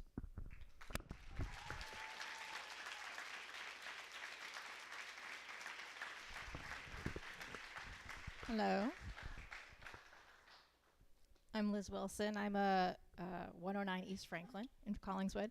I have a 3rd grader at Newbie, and I have a 6th grader at CMS. I wrote this down, so it might repeat a lot of things that have been said, but I thought it was important to show up for the teachers today. So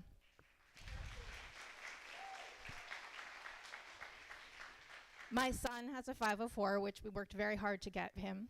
The support staff at Newbie has been amazing and instrumental in ensuring his success. He is taken out for testing, things like that, given extra time. We will now have one support teacher for the entire school.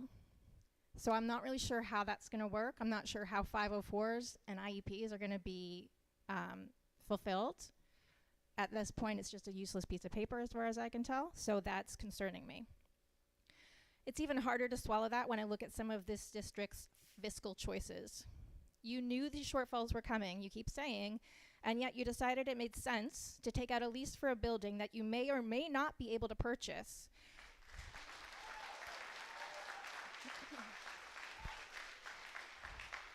A lease that you have held for almost 3 years at a cost of over $6,000 a month.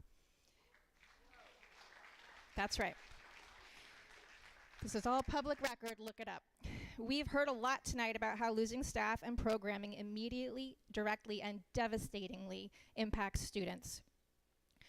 I know everyone here wants what is best for the kids, but I struggle to reconcile that with the actions of this body. Teachers and staff are the very last thing that should be cut, and I have a hard time trusting you when you have made these types of decisions.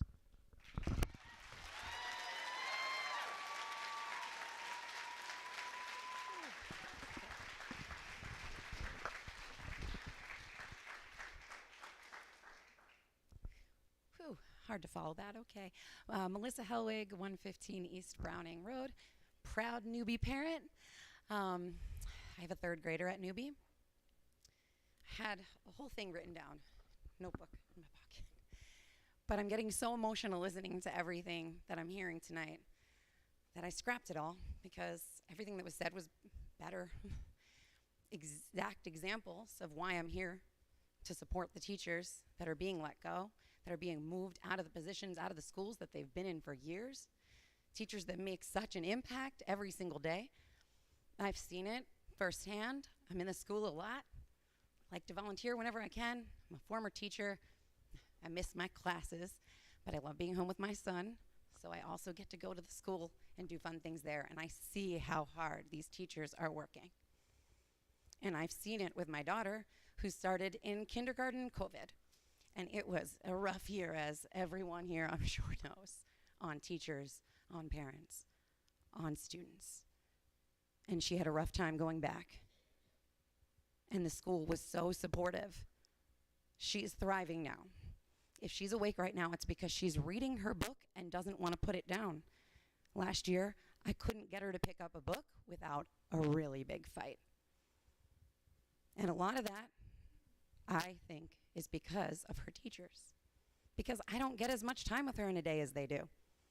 So I do my best. But I am so grateful for how much love and support she's gotten. In first grade, I had to pick her up from half days so much. I got the letter that said she was tardy too often because she had so much anxiety about school and held it in. And her teachers got her through that.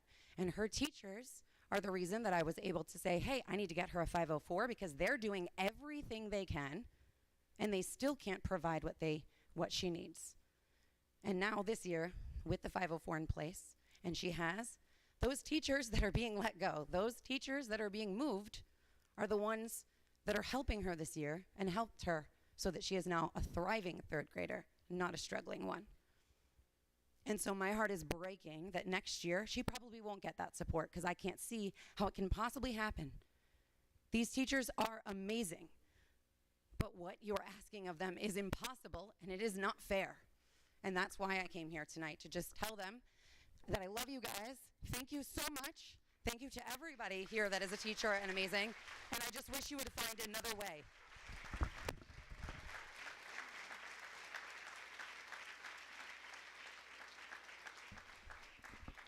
Hello, Michelle Bennis-Kimball, 415 Virginia Avenue, also a newbie parent of a third grader with a 504, and the support teachers here get us through every day. My son did not start kindergarten in the district. It was COVID. We were really struggling with the hours of school and work and everything, like everyone else here was making it work. First grade, we thought we were great. My son had been in daycare from when he was 9 months old. He's been part of school. He knows what's happening. He knows what's expected of him. And guess what? First grade wasn't great. He could write his name. He couldn't read. I know he had a test, and I was like, how will you be giving the test? Because he can't read. Like, what are we doing? Support teachers got us through. Second grade, we're hearing a lot about how it's really difficult to have him maintain his attention. And I'm like, yeah, he's a boy. He's first only child, doesn't really have the older brother, older child to model after. We think it's fine. He's a great kid, amazing, loves to learn. Well, they helped us see a lot of things. He needed help. Honestly, he needed medication. He needed a 504. He needed additional help, and those teachers helped us. Third grade, we started off great. We're prepared. We're ready. We're doing amazing things. He's learning so well. Those support teachers get us through every day. The teachers themselves have so much to do, so many kids, so many special things that they have to help. Support teachers are not where you're going to take it from. They are here to help everyone. People that need help, people that don't need additional enrichment. They are here to make everyone better. That is not where you cut. We're a school. Schools have teachers and their students. You have enough teachers for the students. I've been coming to these meetings for about a year now. There's a big trend. We're growing. We need more, bigger, better. How do we do that without the teachers we need today? How is there a budget that you didn't plan for this? We hear there's a cliff coming, a cliff. Who's planning for the teachers of today? We need them. My son needs them. They made a huge impact on our life, and there's nothing that will ever take that away. He's thriving. He loves to read. He loves going to school. What more could you want? These teachers are not what you're cutting.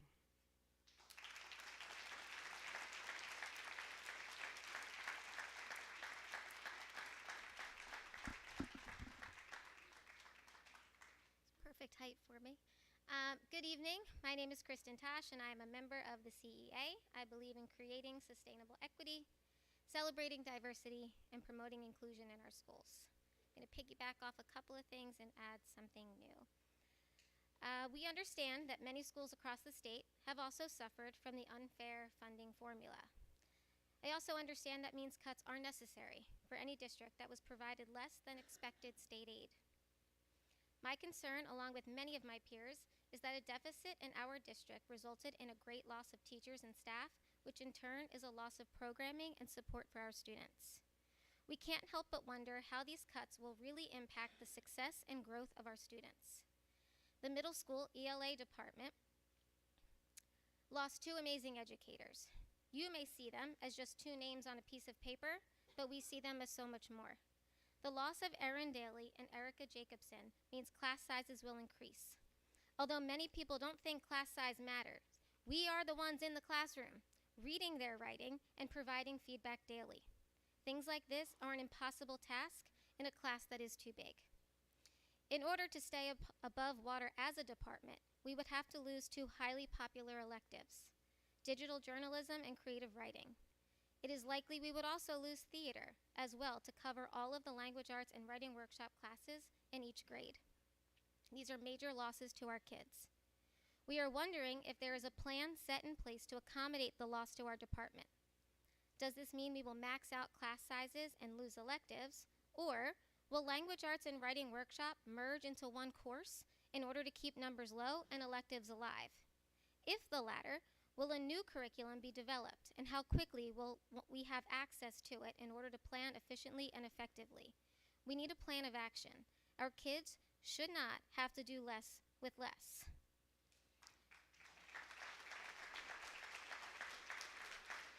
The last time I addressed the board, I asked for your help in regards to teacher retention because staff was voluntarily leaving this district, and as the early career chair, I want to see our people stay. A proposed solution was to offer teachers a stipend if they got someone to join our district and got them to stay for over a year. But now, we're letting 20+ teachers go. I'm not sure how we as teachers can take on that responsibility of asking our teacher friends to leave their current districts, to join us here when there's no solution to the budget crisis and no promise that their job will still exist year to year. Teachers will not apply to come here to do less with less.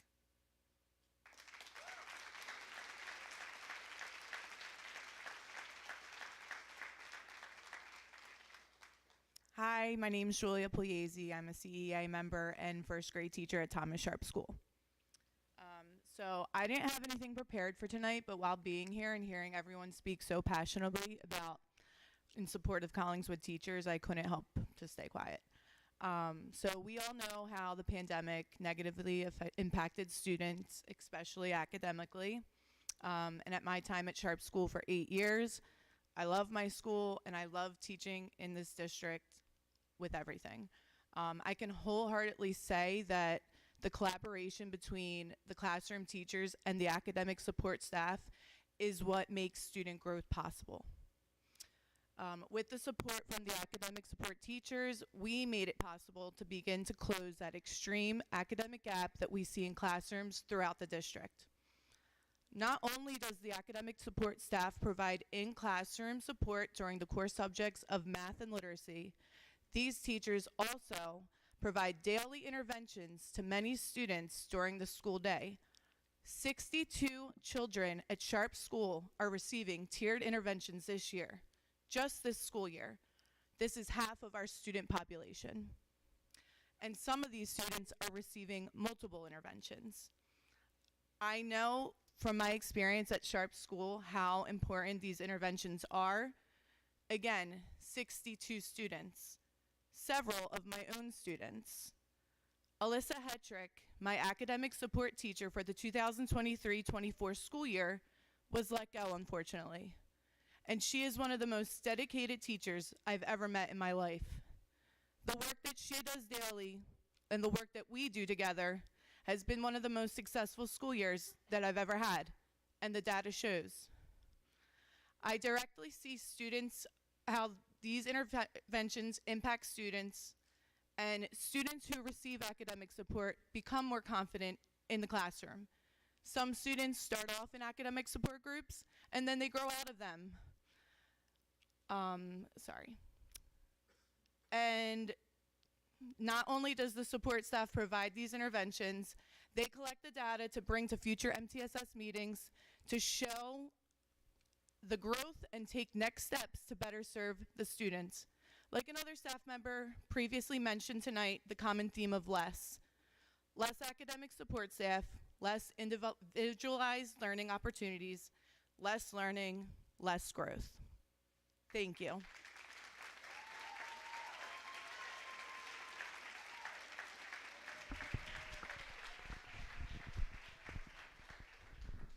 Hello, my name is Matthew Wilson.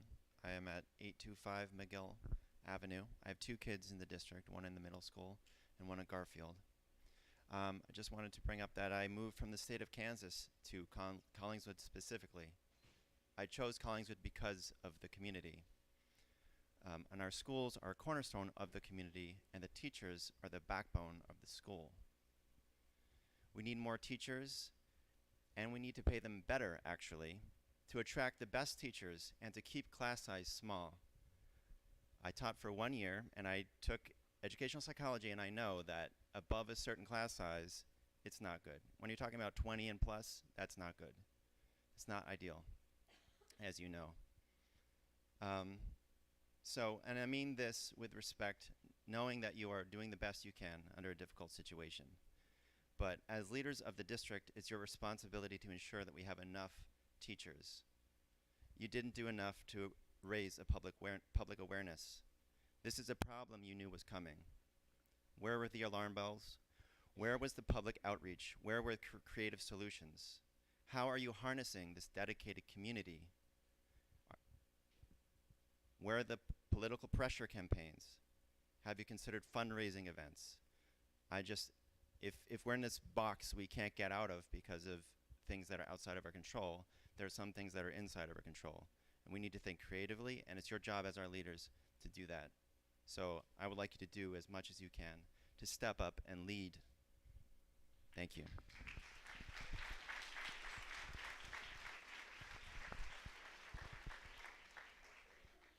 Hi, my name is Kara Boiler, 9 East Summerfield Avenue in Collingswood, obviously. So I am in a unique position to witness the loss of building staff from elementary all the way through high school. I have kids at every grade level, preschool all the way to high school. So for my high schooler, my oldest, who will be entering her senior year next year, we got an email letting her know that courses that are going to be canceled for next year are journalism, creative writing, public speaking, child development, and financial literacy. On the last one, this one especially concerns me because as far as I know, this is a requirement to graduate, and I believe also state mandated. My child, in order to take this class, has to take it online, but she did not want to experience the loss of sitting in front of teachers, so she's choosing to take it over the summer so that she can meet her requirement and still be able to sit with staff in the building next year.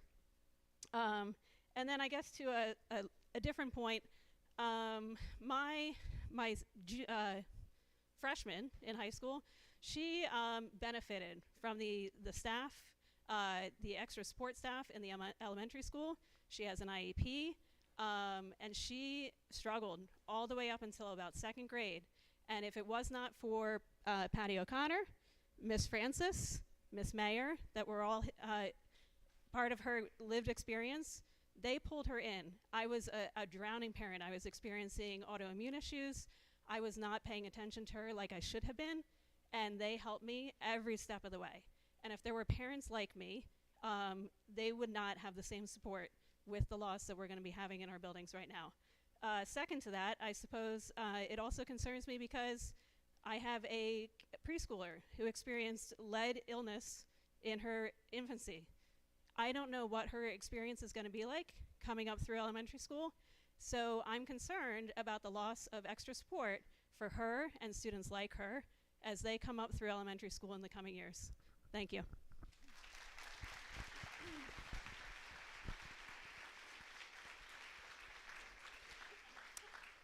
Good evening. My name is Jody Farrow, and I live at 911 Park Avenue.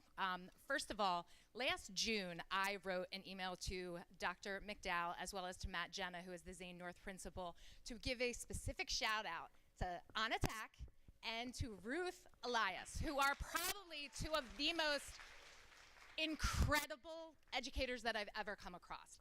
So when I found out specifically that Ruth Elias was not being renewed, I essentially asked her, can I please have the honor to write you a letter of recommendation because I feel that strongly about you. And luckily I had already had something completely already drafted, which I had asked in that email, hey, can this be put into her tenure file because it is that important to me. So I would like to just really quickly read you the letter that I have written on her behalf. Dear Hiring Committee, I'm a parent of 4 sons in the Collingswood School District and had the good fortune of having my youngest child taught by Ruth Elias in both 3rd and 4th grades here at Zane North. I am writing this letter of recommendation to you, for which I asked Ms. Elias the honor of writing from a place of sadness and regret, as I learned just yesterday that her contract with our district has not been renewed. My sadness and regret are not for myself or my child, but for the future children in our district who will never benefit from her. It is a true loss, one which is the result of several factors, the greatest of which I conjecture, though, is lack of forethought to the long-term impact that quality classroom educators have on our schools and, most importantly, on our students. My son was in kindergarten when the pandemic began in March of 2020. As many children did, he suffered greatly from the haphazard, fragmented nature of vacillating between remote to truncated in-person learning, which compounded his ADHD tendencies. By the time he was placed in Miss Elias's 3rd grade classroom, we had an ADHD diagnosis, thanks to On Attack, but no further plan to address his inability to focus, his lagging learning, his disruption of his fellow classmates, or his diminishing self-esteem. I later learned that this was Miss Elias's first full-time teaching position, but she was the exact opposite of inexperienced. Within weeks of starting 3rd grade, she had coordinated with his prior teacher, Miss Tack, to fully comprehend his struggles as well as his positives. She identified his ADHD behaviors and developed a thoughtful and constructive plan complete with clear goals, strategies for mindfulness, etc., etc. I'm going to skip to the end, simply to say that I believe Miss Elias devoted countless hours outside of the classroom in an effort to see my son positively progress in every aspect. She could simply have taken the easy route and shuffled him along, but at every opportunity, she went above and beyond. This was not just for my son, but for every single child in her classroom. And as a result of her incredible planning and dedication, I firmly believe that after talking with multiple other parents in her classes, all of the students that had her have virtually erased the majority of their social, emotional, and academic loss through COVID. The loss of her is going to be sorely felt in the district, but my main point with all of this is that a majority of parents who lose teachers like her, not a majority actually, they can afford to pay for people to supplement their kids' learning. However, Ms. here a Farrow. lot of people cannot, and that's going to be the big problem.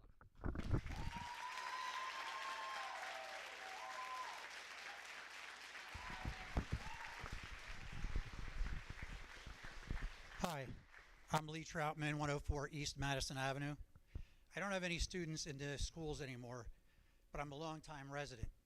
I can't speak of with the eloquence that the students and parents have about the staff and about the effects of the program cuts, but I can take a look at statistics very carefully. The board has been derelict in its duty in coming up with a budget that suits this district. You've been dishonest with the public as well. Some of the facts. You have 3 assistant superintendents now. Washington Township only has 2. Cherry Hill, where I retired from, has 3, but they have 11,000 students, not roughly 2,500 students.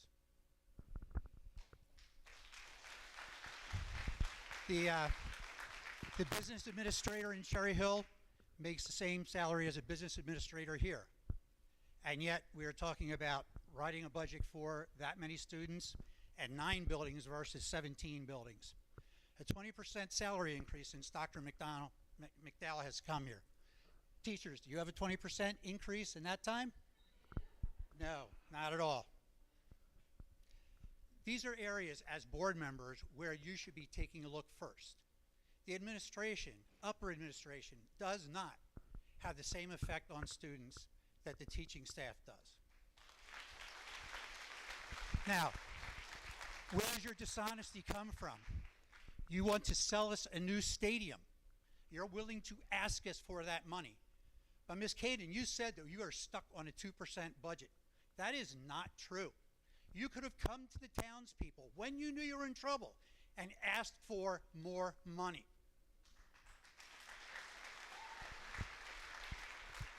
I was on the board when Governor Christie put the 2% thing in, so I know how that works. It is tough to come to the community.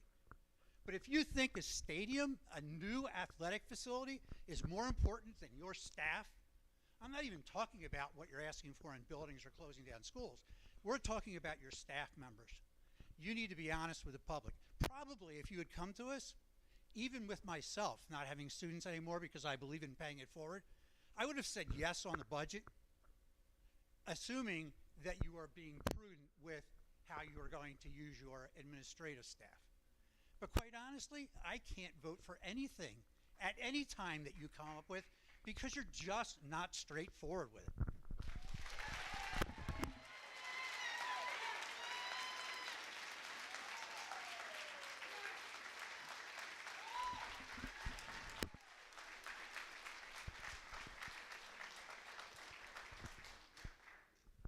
Okay, my name is Julie Schneider. I live at 819 McGill Avenue. I have 2 daughters that will be in CMS next year at the same time, which I'm pretty excited about. Since my daughter started in pre-K at Sharp, there have been things happening, including COVID, and this is the first time that I am legitimately concerned about the future of our district. And partially because this is a crisis that we were aware that was coming, but no other solutions were put forward. And I kind of think it's possible that the crisis could continue in the future. And I'm very concerned about that. Some of the things that were brought up today were losing electives, which we know is a place where creativity blossoms, students get a sense of belonging, and students that have significant behavior problems and academic problems can really flourish. So electives are really important. I'm concerned about earlier intervention, which we've heard that students need. The earlier, the better. I'm concerned that we know that small group instruction is the future of education, actually the present as well, and it's going to be reduced because of lack of teachers. I'm concerned about the vulnerable students in our district. I'm concerned about meaningful inclusion, which again we profess to be very important.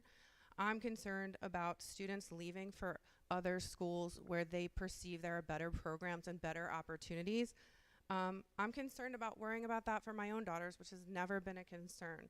I'm concerned about teachers leaving due to burnout of less with less, because we all know what that means. Teachers are already working incredibly hard and recently have been treated very poorly by the public. So I am here to amplify the voices of our students and of our teachers especially. I feel guilty that I haven't done more earlier, and I would specifically like to amplify the voices today of Mr. Newman, Ms. Hogan, Ms. Whitman, who are speaking a lot of truth of how much they care about our students and they're doing for our students, but they need the support of leadership.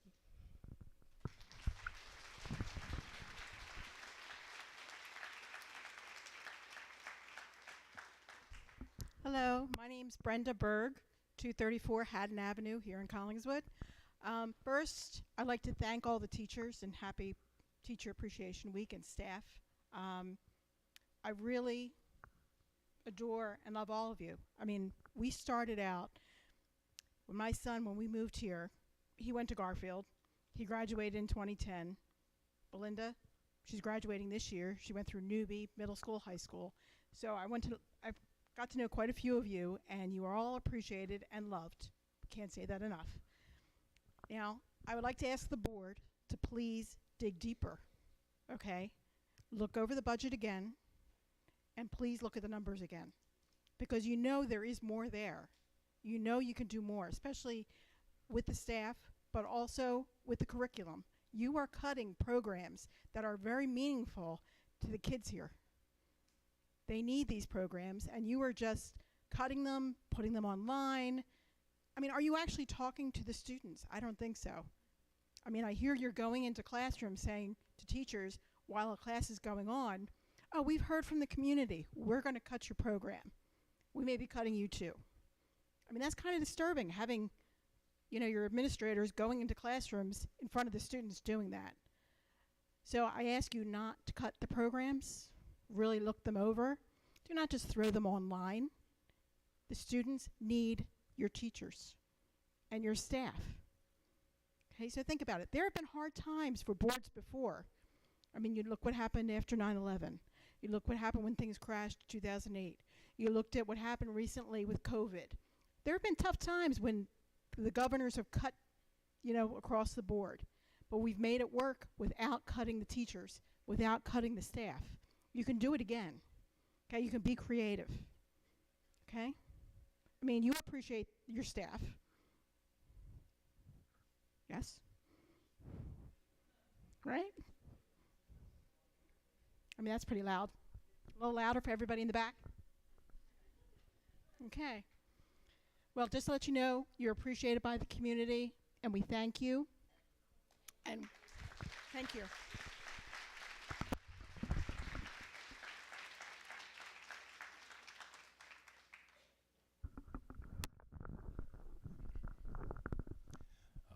My name is Mike Palucci. I am a CEA member and a member of the Secondary Equity Council. I'm also a resident. I live at 357 Park Avenue. As others have pointed out, we knew this cliff was coming. And my question is, why wasn't more done? I'm echoing the sentiments of others. It seems like over the past few years, the tides of education have also reached Collingswood, and everyone's acting like Billy Joel, like they didn't start the fire. But you are charged with doing something about it. We can't just institute policies without the emotional intelligence required to measure their effectiveness. This is a district full of people, not statistics. Tonight, you've heard from a diverse group of students, faculty, support staff, and administrators and parents, all unified to support our teachers in our schools. I want to let the community know that in spite of everything that has plagued our profession and our district, that we are united. I know that many members of our school board are good at politics. You organized, had great signage, sharpened your policy positions, and stated your case clearly to residents. So knowing that this cliff was coming, why not use those political skills to get Trenton to bear witness to our extreme predicament?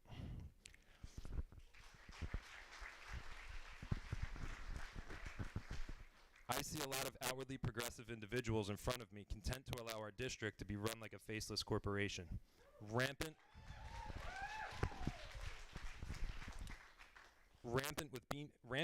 with bean counting and box checking, but short on meaningful initiatives.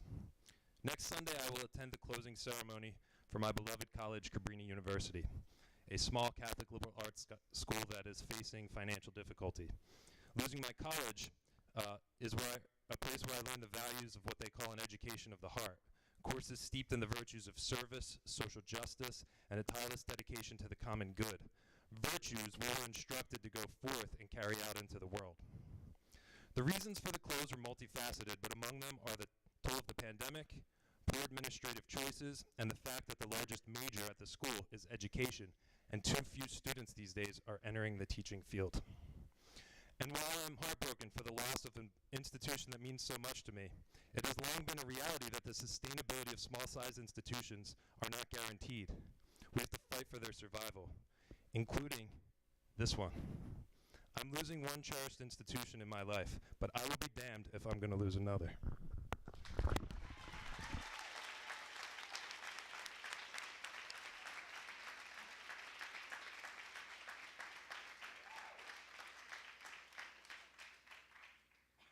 Good evening. My name is Jennifer Aren M. Sorry, I'm a little nervous. I didn't plan on speaking tonight. Jennifer, Mbeth, and Twistle. Since my marriage, my students know me as Miss Gray.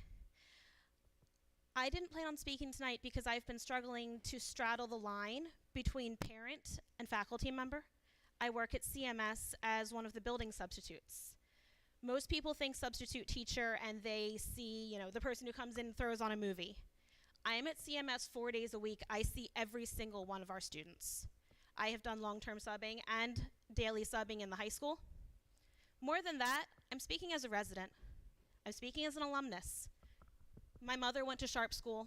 I went to newbie school. My son came through newbie school and is now at CMS. In 3 generations of living in this town, our family has seen struggles. We've seen this board, previous boards, previous administrations go through hard times. I graduated in 2007. I know what that looked like. But that didn't look like cutting new, young teachers with fresh ideas who care about and identify with students. The hard choices they made back then was offering early retirement to some of our older teachers who were willing to step aside for the new generation that was better able to identify with our young students. It looked like administrators doing hard things themselves instead of asking our teachers to bear the burden. I'll be honest, as a student, I didn't really remember the name of our superintendent. It took somebody saying Mr. Bathurst tonight for me to even remember. But I remember Mrs. Finio, my kindergarten teacher. I remember all the way up to Mr. Oliveri, who taught me AP Euro in my senior year. I spoke with Mr. Oliveri earlier this year. He asked me to take on, and I did, a long-term subbing position for Ms. Kriebel when the high school was going through that nonsense. And in that time, I discovered really, truly how much I love being around our students. So much so that Mr. Oliveri and I discussed me using my degree, which I'm currently working towards an English degree. He discussed with me whether I would like to go education, alternate route education, be a teacher at Collingswood. After what's happened over the last few weeks, seeing an introduction email from a new assistant superintendent, and then 2 weeks later, seeing teachers cut. When I finish my degree and when I go alternate route, I had every plan of being in Collingswood as a teacher to give back to the community that's given so much to me. It's not going to happen. I can't trust this board not to do to me what you've done to Erica, my colleague, what you've done to Erin, what you've done to Tony, Mr. L, who's not here tonight, or to Matt, Mr. T. I can't trust you anymore.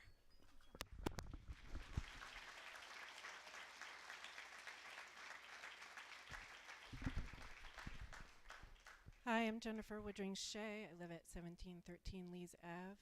I have lived in this town for probably over close to 20 years. I've been a sub in this district off and on for those probably 15 years. I'm a teacher at another school. I have a 4th grader at Zane. And I've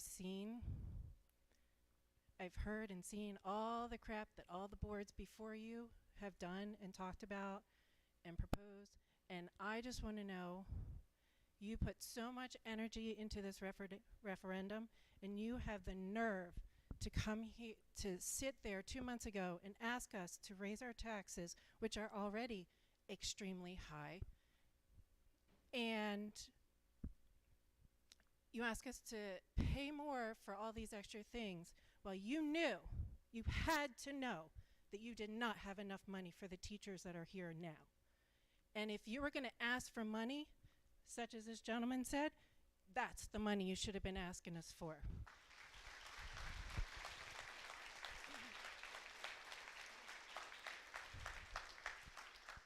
I've been here for the stadium. I've been here for all the crap. But you know what doesn't change in Collingswood is how the superintendents treat the teachers. Some of these teachers, I can recognize almost every single one of these teachers in this room because I've subbed so much. They are amazing, amazing people. When people would badmouth Collingswood on social media, I'd be the first one to stand up and say, are you kidding me? Collingswood has some of the best teachers in the world. But you know what? We lost a lot of those in the last 4 years, and now we're losing more. And you're going to lose all the families in this town that mean anything and make it what it is.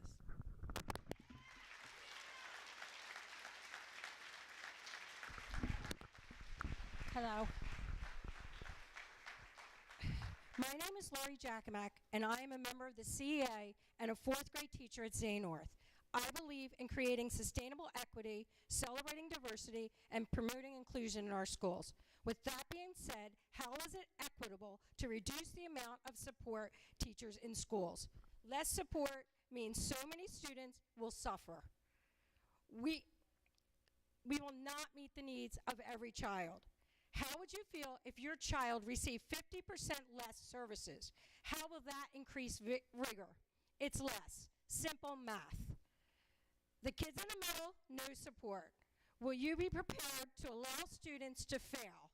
This is a disservice to the children of Collingswood. I've been a teacher in this district for over 30 years. Why? Because I love it here. I grew up here. Our students have always come first, not just to me, but to every teacher in this room and every support staff in this room. I am asking you to reconsider the cuts to our academic support staff, not for the teachers, but for the students. It's about the students. It's about my kids. It has always been about our kids. One of my former students is here in this room, Erin Daly. And I just want to say, I'm very sad to see that she's on the list of not being renewed. I recently saw her in a couple of the shows, choreographing the shows. So I was very excited to see her working in Collingswood. This breaks my heart. Always will be one of our kids. She grew up in St. North, and all the kids here we love. This is why we're here. She's an amazing teacher. And one more thing, how thoughtful of you to cut teachers during Teacher Appreciation Week.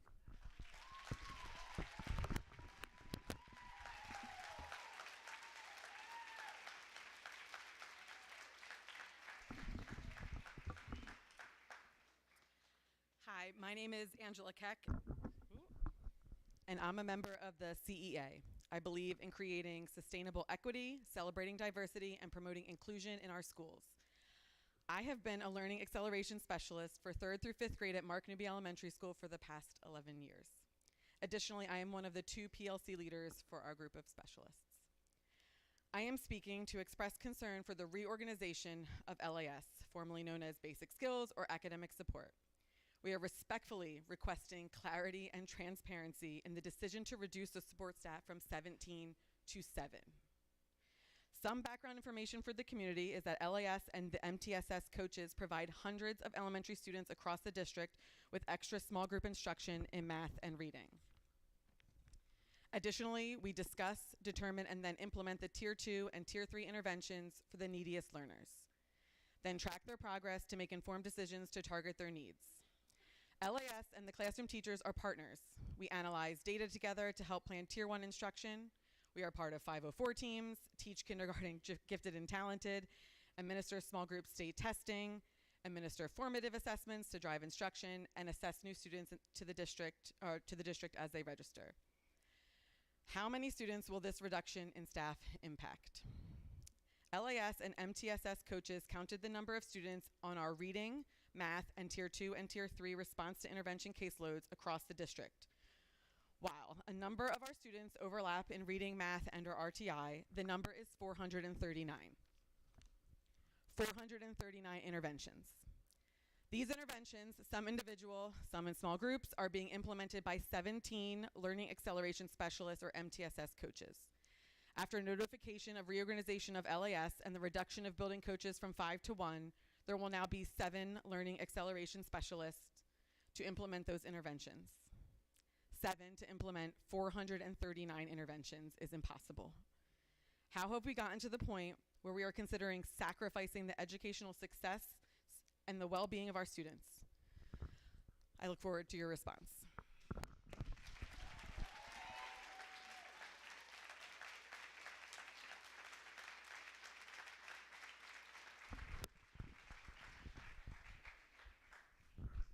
Good evening. Jack McMullen, President of the Collingswood Principals and Supervisors Association, the CPSA. What a heartbreaking evening. As a middle school principal, I do have to say I'm so proud of the amazing students who spoke from the heart this evening. And I just would like to thank them for that.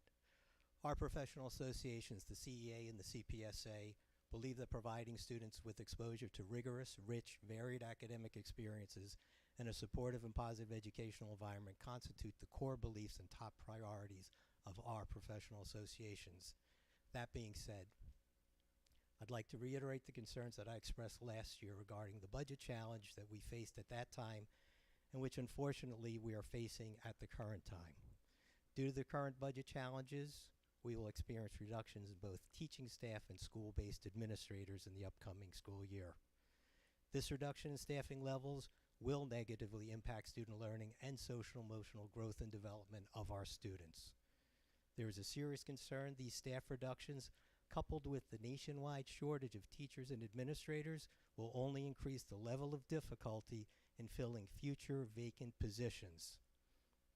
These reductions will potentially further negatively impact the school district's ability to recruit and retain staff. The Collingswood Public Schools has an incredibly talented and dedicated staff, and we are very fortunate that we do. And on a positive note, just as these same school-based administrators and staff members rose to and successfully met the challenge of a worldwide pandemic, we will do everything within our power to meet the current budget challenge and work tirelessly to mitigate these reductions and reduce resources, albeit at a great personal cost. We plead with this Board of Education and Central Administration to be proactive in addressing this and future budget challenges, and respectfully request that you prioritize your support for school-based administrators and staff so that we in turn can continue to provide our students with rigorous, rich, varied academic experiences and supportive, positive learning environments. As you enter future deliberation regarding the budget, we urge you to further scrutinize the 24-25 budget and seek any ways to further decrease operational cost, increase cost savings, establish cost containment strategies, and identify revenue streams and additional funds that will offset staff reductions that directly affect teaching and learning. If funds are recouped through this process, we sincerely hope that an attempt will be made to fill as many vacancies as possible. A school district's budget directly communicates to the community the underlying beliefs and priorities of that school district. As you self-reflect, please ask yourself, what is the message we are communicating to our community?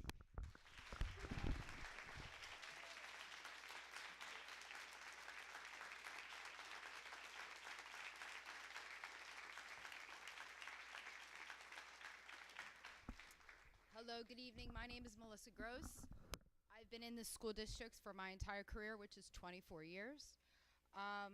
And I'm in the middle school currently and teach STEM Lab, formerly known as Learning Lab. As you've learned, as you have heard countless times tonight, the loss of our valuable staff across both the elementary, middle, and high school will have a vast and lasting impact in the academic and social emotional needs of the Collingswood, Oakland, and Woodland students. This impact will surely have lasting ripples which we cannot yet predict. In my department, STEM, we are also losing one of the best supervisors I've ever had. The privilege of knowing and working beside in my 24-year career at Collingswood. 6 years ago, I was ready to leave this district, despite loving my job and the students I teach. When Sean Kendall came to the helm of the STEM department, he was the breath of fresh air our department needed. He treated us with professional respect and was supportive in all ways possible, even when, on top of the STEM department, he was tasked with supervising both 4th and 5th grades. Simply put, he was spread thin. But despite it all, he continued to be a wise, calming energy with which, if you know anything about STEM teachers, we desperately need. This district will lose not only valuable staff members through these cuts, but a leader who could have had a lasting impact on our future staff. Thank you.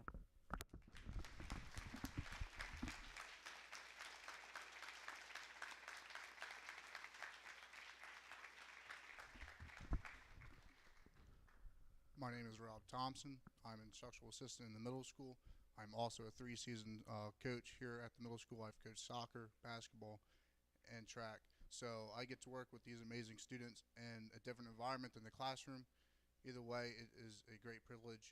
But this past week has been difficult. These kids, they come to me, and they're defeated. They're discouraged, and it's very disheartening. I am a positive person. I'm always positive. I stay happy in front of the kids, even if I'm having a terrible day. I don't let them see that. But this past week, it's been really difficult. And all I ask of you guys is to reconsider what's going on. From the middle school, the few cuts, it's terrible. We've got incredible teachers all over the middle school. I'm being honest with you guys. All these kids, they trust me. I'm young. I'm new. I'm close to the age than a lot of teachers, but I've heard 0 bad things about any teachers you see behind me or not here tonight, and especially the ones unfortunately being cut, Miss Jacobson and Miss Daly. These kids love them, and I'm defeated seeing these kids crying, upset, or planning to go somewhere else. That's not what we want.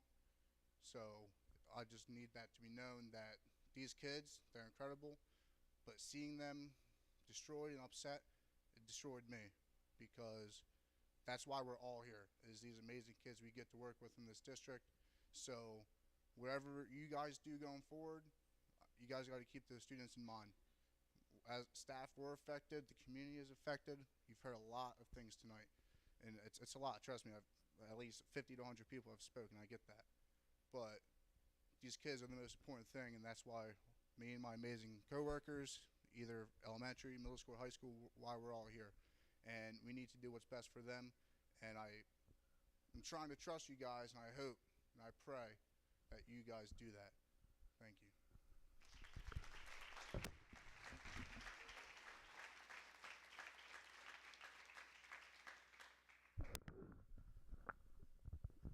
Hello, Jeff Herman. I teach here at the high school, my 8th year.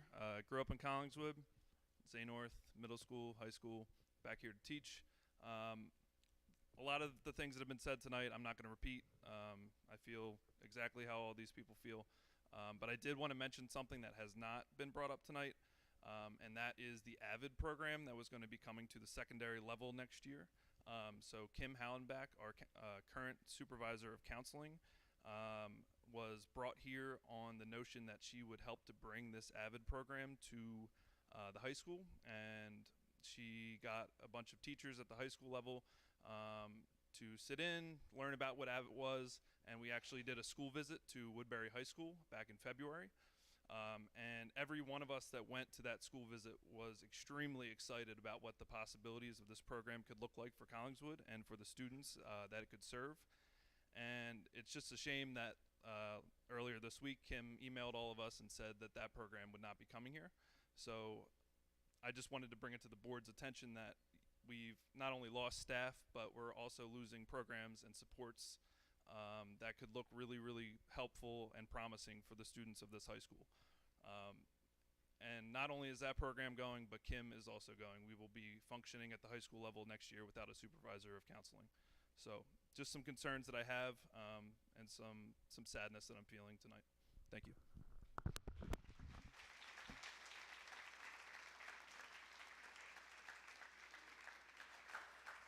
Congratulations, Ms. Earl, for making it till the end. I'm sorry, I wasn't trying to cut the line. So different agenda item. My name is Adrienne Earl, and I'm a member of the CEA still. I believe in creating sustainable equity, celebrating diversity, and promoting inclusion in our schools. I would now like to speak as a member of the secondary school counseling team on agenda item 5.27 regarding the absence of a supervisor of school counseling, specifically Kim Hallenbach.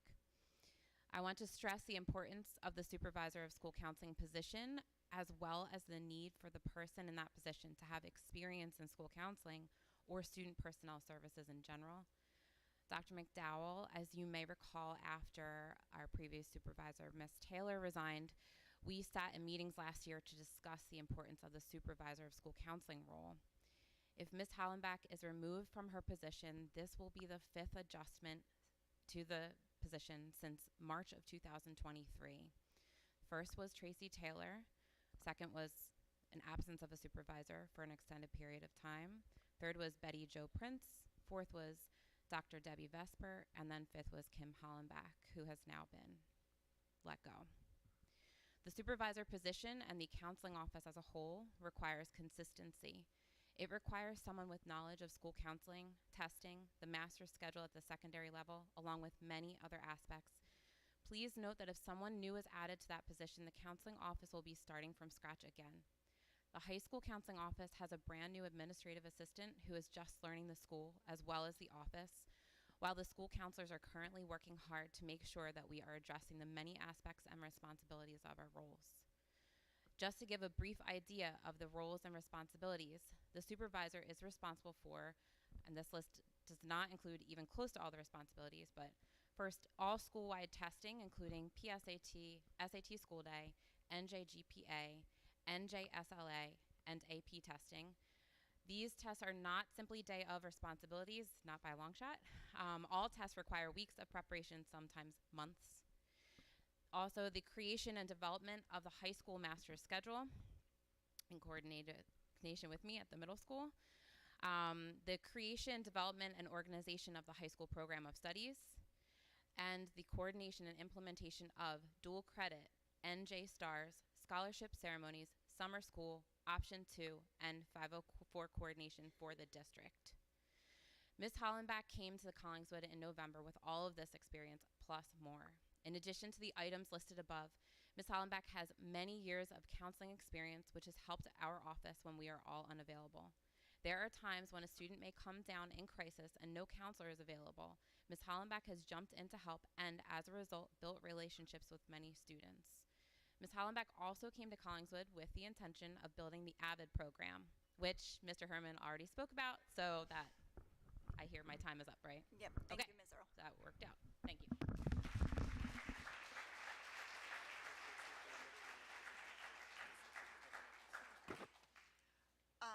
First, thank you to everyone who came and spoke. Thank you to the students for taking the time to share their experiences with their teachers. That takes a lot of courage. It's not easy to speak in front of a microphone, so we appreciate hearing from them. A couple of things that I thought might be important to clarify based on some things that were said about possible options to have filled holes in the budget in other ways. And Ms. Coleman, please correct me if I'm wrong here, we are no longer allowed to offer early retirement packages. And we also did ask to go to, that was actually one of the first things you did, was ask to go to the community to raise above the cap. And you want to talk a tiny bit about that, please? You're much more versed than me. I'm sorry, is this working? I spoke with the county office on 2 separate occasions to ask them if there was an opportunity to go above the 2%. Statute is written that I can't ask the taxpayers for anything that is currently in the budget and anything that they consider required for T&E. So that was the first thing they said was no. So I called around to different counties because, again, you're relying on the county superintendent and county BA to read the interpretation of the statute. So I said, well, all right, so if it's not required for T&E, my first suggestion... What's T&E? I'm sorry, thorough and efficient education. Sorry, it's edu-speak. But basically what they consider to be required to provide an education for children. So right away, you're like, all right, I can't put teachers out, I can't put instructional assistants, I can't put tuition. Okay, what can I put out? So I called them back. I'm like, okay, how about I put out all sports and co-curricular? Because that would generate about $1.5 million, and that would save basically a lot. The county, Camden County, interpreted it that because sports and extracurriculars were already in our budget, I couldn't go out. I couldn't ask the taxpayers to pay for that separately. So the only thing I could ask for was anything new, which in our situation, basically it was dead on arrival. As far as above the 2%. Correct. So to clarify, we wouldn't have been allowed to go out to ask the public for the money to fill in the gap for the... No, that would have been a the separate personnel. proposal to the budget, and the county superintendent was not approving either of my requests. Okay. Yes. Sir, public comment is over. Finishing...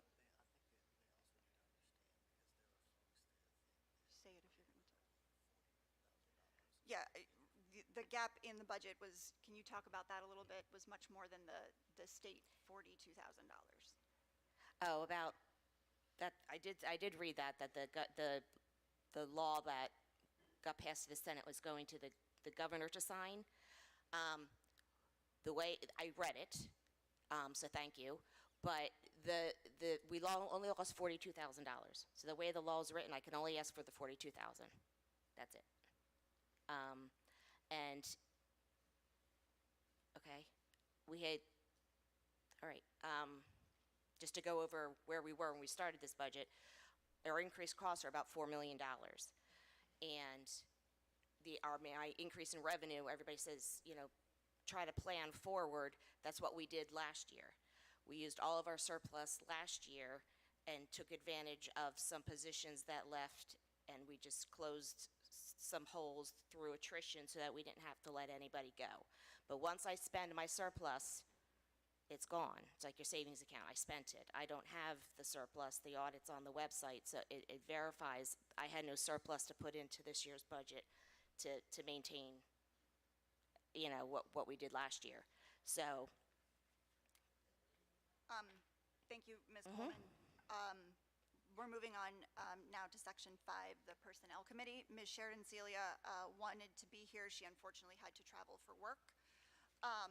The Personnel Committee reviews all recommendations for teaching and staff employment, considers co-curricular employment, and considers all professional development opportunities for staff members.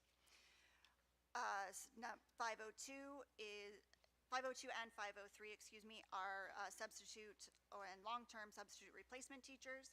5.04 is the appointment of a social worker for the period September 1st to September 30th, 2024. 5.05 is the approval of all preschool through grade 5 staff tenured positions for the next school year. 5.06 is the approval of all preschool to grade 5 teaching staff non-tenured for the next school year. 5.06 is grade 6 through grade 8 teaching staff tenured for the 24-25 school year. 5.08 is grade 6 through grade 8 teaching staff non-tenured for the following school year. 5.09 is the high school and district staff that is tenured.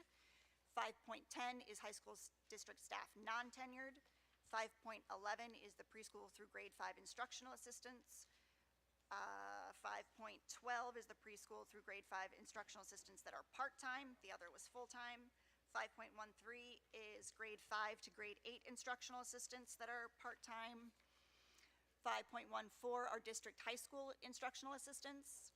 5.15 are district and high school instructional assistants that are part-time. 5.16 is preschool through grade 5 office and service personnel that are 10-month staff that are tenured. 5.17 is preschool through grade 5 office and service personnel staff 10-month non-tenured. 5.18 is preschool through grade 5 office and service personnel staff that is 12-month non-tenured. 5.19 is grade 6 through grade 8 office personnel, 12 months tenured, and 5.20 is 6 through 8, 12-month non-tenured office personnel. 5.21 and 5.22 are the approval of high school district office service and personnel, 12-month tenured and non-tenured. 5.23 high school district staff, 10-month tenured. I did not read through this ahead of time because I forgot Chris was not here. Apologies. 5.24 is preschool through grade 5 administrative staff that is tenured. 5.25 is preschool through grade 5 administrative staff non-tenured.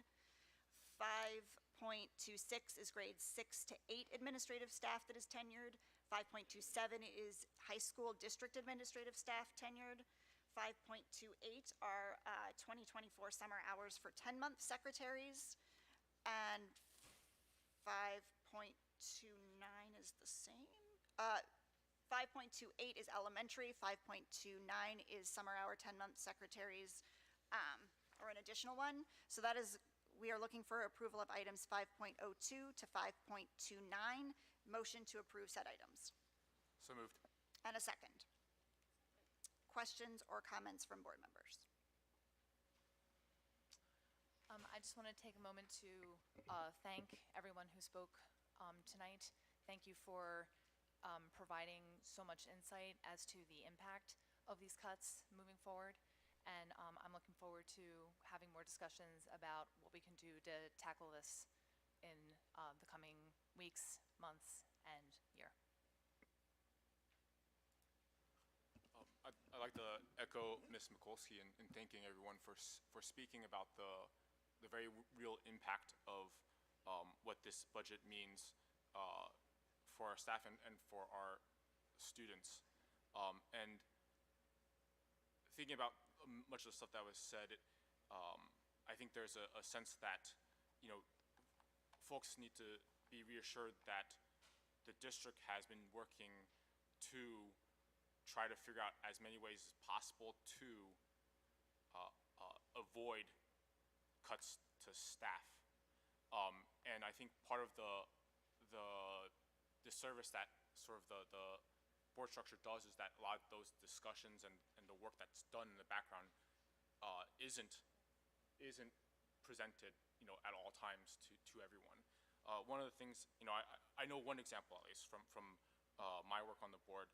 We lost our director of curriculum, right? Ms. McPartland. I think she retired in, was it August or September? August. And understanding that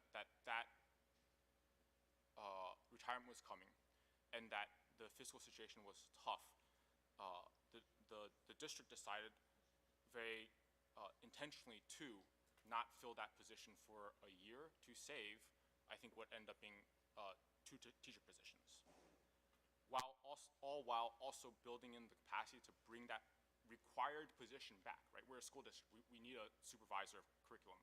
Bring that required position back through writing in the funding through several different grants in order to have that position in the following years when we need it, frankly, for state assessments and other pieces.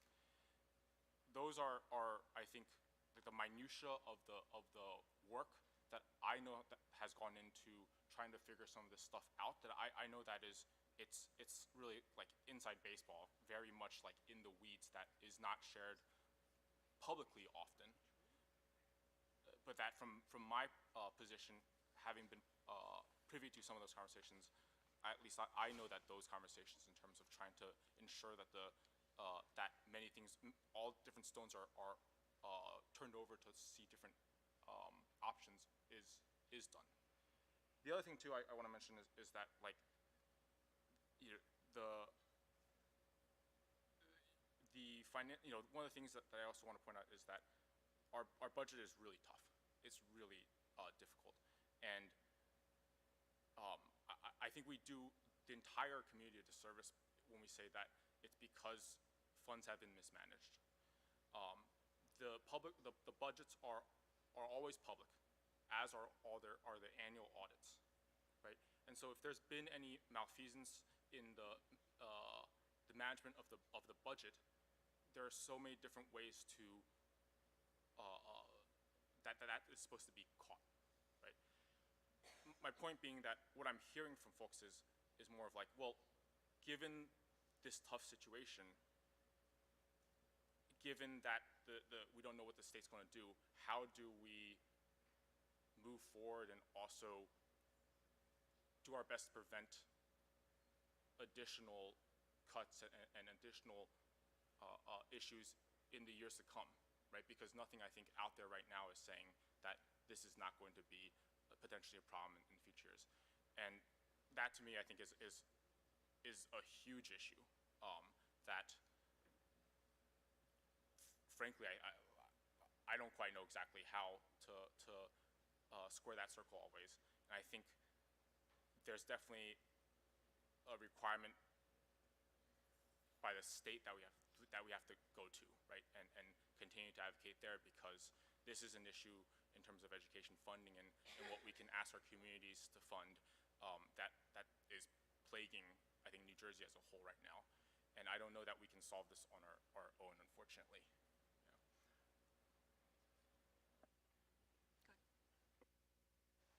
I was just going to say, I think that there was a lot said tonight, and I think obviously a lot of passion shared about teachers, rightly so. And I think that as a teacher, I recognize that teachers have been just pummeled for the last, it feels like, number of years. And this has just got to have been so hard. And it just showed. And so I just wanted to say, I think we all recognize that it's just, we know you support your colleagues, and it's just, after so many years of it being so hard for teachers, and then this, and it just has had to have been so hard. So I just wanted to say that as a show of support. I have a couple of questions. First, I want to thank everybody that's spoken up tonight so far, and I also want to shout out to you guys who are acknowledging that there's a loud voice in the room that we have not really been hearing, seemingly. So I appreciate the fact that we're speaking up and talking about how much we really do actually care about all of these people that sit in front of us tonight. Can you speak a little bit to I can't remember who said it, but somebody mentioned that we may have gotten some more state funding that we weren't aware of. Could you speak to that? Maybe that's one piece of it. Also, can you speak to Ms. Tangard's comment about 6.8.13.31 in the administrative code and how that might be impacted in terms of the class sizes? I guess I'll take the first one. That's in reference to the law that the governor has yet to sign. And the way it's written is you can apply to the state to get the state aid that you lost, but you get it through stabilization aid from the state. So if we were eligible, we would get the $42,000 that we lost, and that we would be limited to that. And then it also allows you, if you don't do stabilization aid, I guess in next year's budget, or I don't know if they're going to open this year's budget, but allows you to go above the 2% for the state aid that you lost. So again, it would be the $40,000.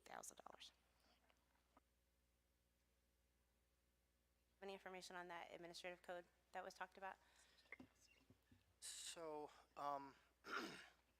Collingswood is not a high poverty district. We do have students who qualify for Title I services and support, but as a district, we are not a high poverty district, and therefore, that provision doesn't apply to Collingswood. Okay, I want to add. I need everybody in the audience to stop talking when it's not public comment. I'm sorry, but that's the rule. I'd also like to first say how proud we are of the students and also the staff for advocating for a very challenging environment. This is not where we wanted to be. And I think that there is no amount of data, facts, pertinent information that is going to address the very real pain and impact of the loss that we are experiencing. And so, we're not going to try to. We knew in October there was going to be a challenging budget season.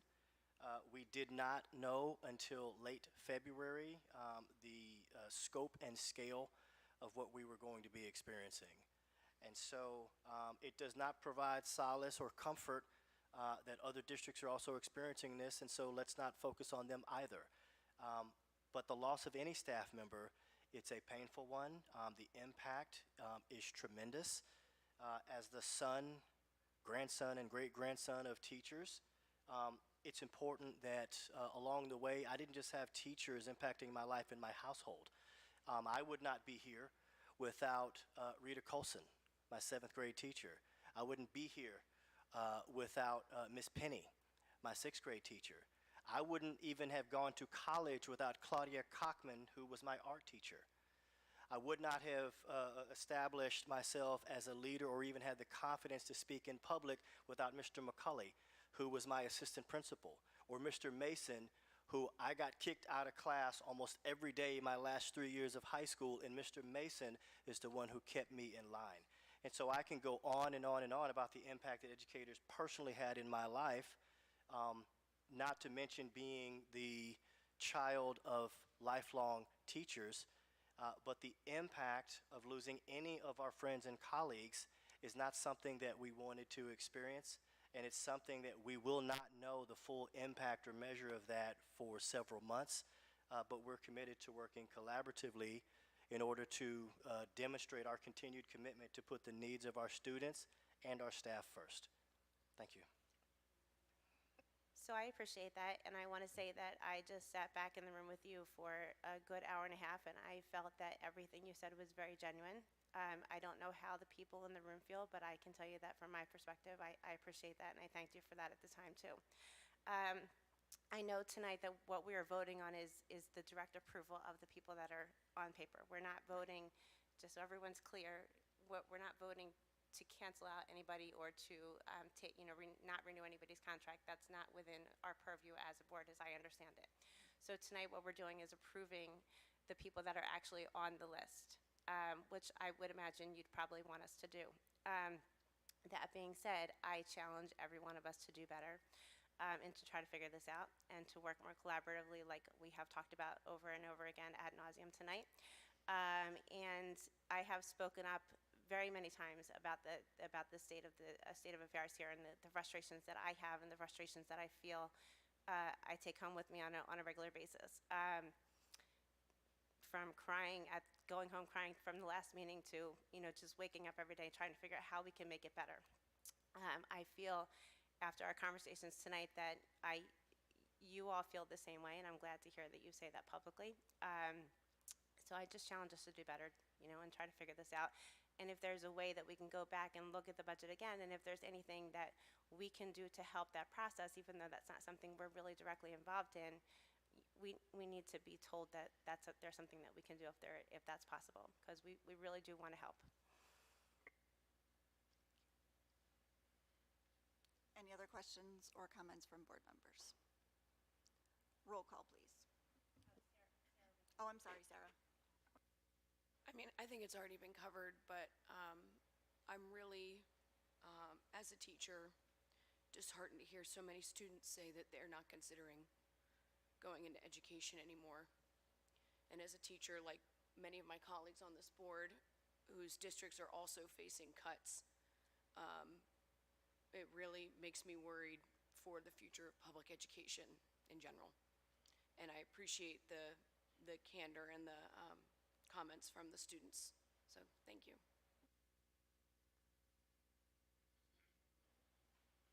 Roll call. Okay. Mr. Chu? Yes. Mrs. Maya? Yes. Mrs. Mikulski? Yes. Mrs. Severino? Yes. Mrs. Seltzer? Yes. Excuse me, Mrs. Sherman? Yes. Mr. Tavy? Yes. Mr. Dilkus? Yes, except we're required to abstain. Mrs. Caden? Yes. Moving on to section 6, which is miscellaneous. 6.01 is a listing of a few job descriptions that are being abolished. And that is the supervisor of instruction grants and special projects, supervisor of instruction special education, and preschool supervisor. So I need a motion to approve item 6.01, which is abolishing those job descriptions. So moved. And a second? Second.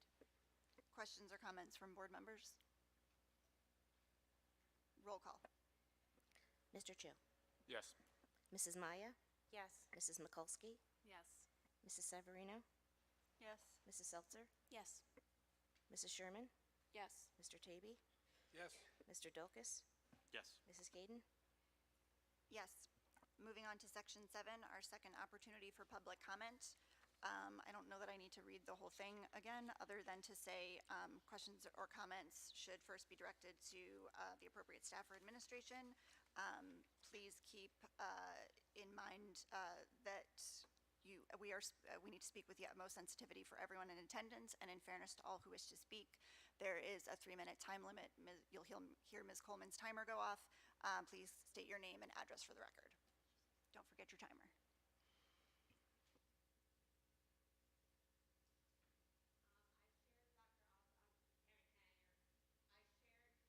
Can you come to the mic for the video? It's for the video. Yeah, yeah. People at home. So I just want to let you know that I emailed the data that has Collingswood Middle School, High School, and Sharp identified for the 2003-2004 school year as high poverty schools. So if this is information this is information from the state, and so I literally just sent it to you so you have a copy of that spreadsheet, okay? Thank you so much.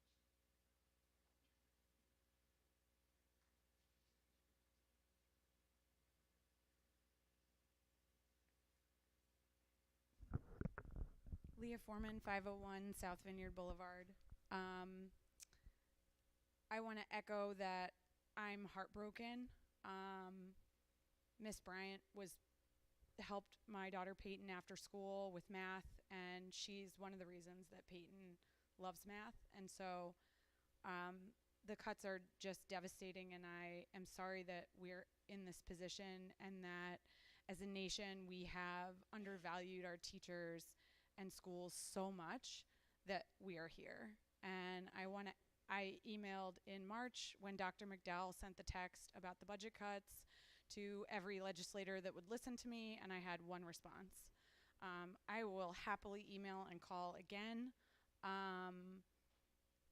because this is terrible, and this is certainly not where I expected us to land. If there's anything else that we as a group can advocate for, please let us know. I think it's important that we understand that this is, we're in a very real terrible position, but I do think that if there's any way that we can use our situation to advocate nationally for more, we need it. Our teachers deserve more, and we deserve better. Collingswood deserves better. Thank you.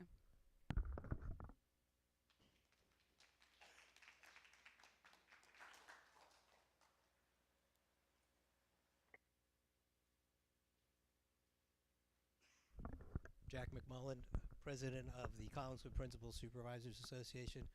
I just wanted to publicly acknowledge and thank the members of my association who have been voluntarily covering the vacated responsibilities of the assistant superintendent throughout this school year, voluntarily at no additional cost to the district, kind of mindful of the budget constraints that we are facing.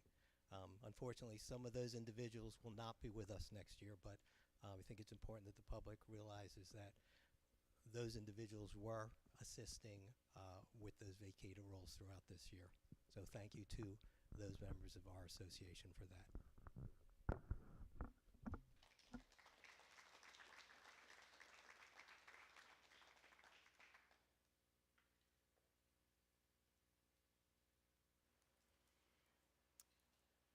Okay, so it looks like there's no more public comment. Before we adjourn, I think Kelly wanted to say something. I wanted to say one more thing, and then we'll adjourn. Go ahead. I just had a quick question. A community member just got up and spoke about calling and emailing Trenton, and we really appreciate all of that. And I've seen a lot of that going on down on social media, a lot of people sharing, over and over again how to do it, and just not complaining so much, just getting it done, right? We have to get it done. But I wanted to ask, is there a process in which you guys go to Trenton and you advocate for that? And what do you have to prove in terms of, the ability to have already handled the budget and maxed out everything that you could have possibly done to cut? Is there a process that you guys go to Trenton? Because I know that you do a lot of hard work, and I really appreciate all that you do. But tell us about that process, if there is a process for that. I submitted testimony to my state association, who I know speaks on behalf of all the school business officials. So I know they argued with Trenton over the state funding. But I volunteered on several phone calls with several senators because the state funding formula has expired, so obviously they're going to be working on a new one. And I know I said this during the budget presentation, and I was told I was going to get a phone call, and I haven't gotten one yet. But I did say it, I volunteered. I said, I will volunteer to sit on any committee because I really think that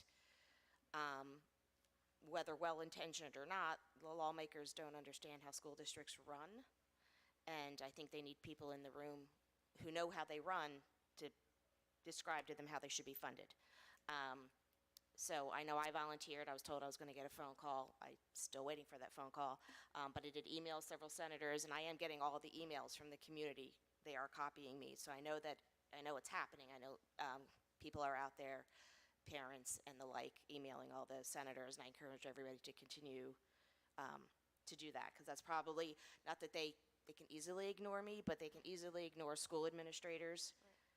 But I think community members, I think you guys have a much better voice than I do, because sometimes it seems like all I do is complain when I go to Trenton, which is probably true. But I think you probably have a better voice than I I was do. going to say, you've been here a while. I'm pretty sure you've been to Trenton before. Yeah, I but have testified to the Senate before, back in 2000 and, I've been here a while. I think it was 2008, 2009. We went up and we testified. I'd like to say it was a respectful procedure. It was not. But I did it. I would do it again, and I know Dr. McDowell would. So yeah, but I continue to tell everybody, just inundate the inboxes of these senators so that it's not, like I said, the governor has to pass his budget in June, and once his budget is passed, I feel like all the news and all the traction this issue is getting is just, it's going to get quiet, right? Everybody's going to go on summer, and it's going to be quiet, and then we're going to be back here in October again, and I'm going to be like, you just got to keep at it, don't let it go quiet, is what I would recommend. So at the superintendent level, we have been advocating for the greater part of 2 years, both at the county and at the state Department of Education. We've also gotten our state level association to advocate. They have lobbying groups and political actions that are also taking place.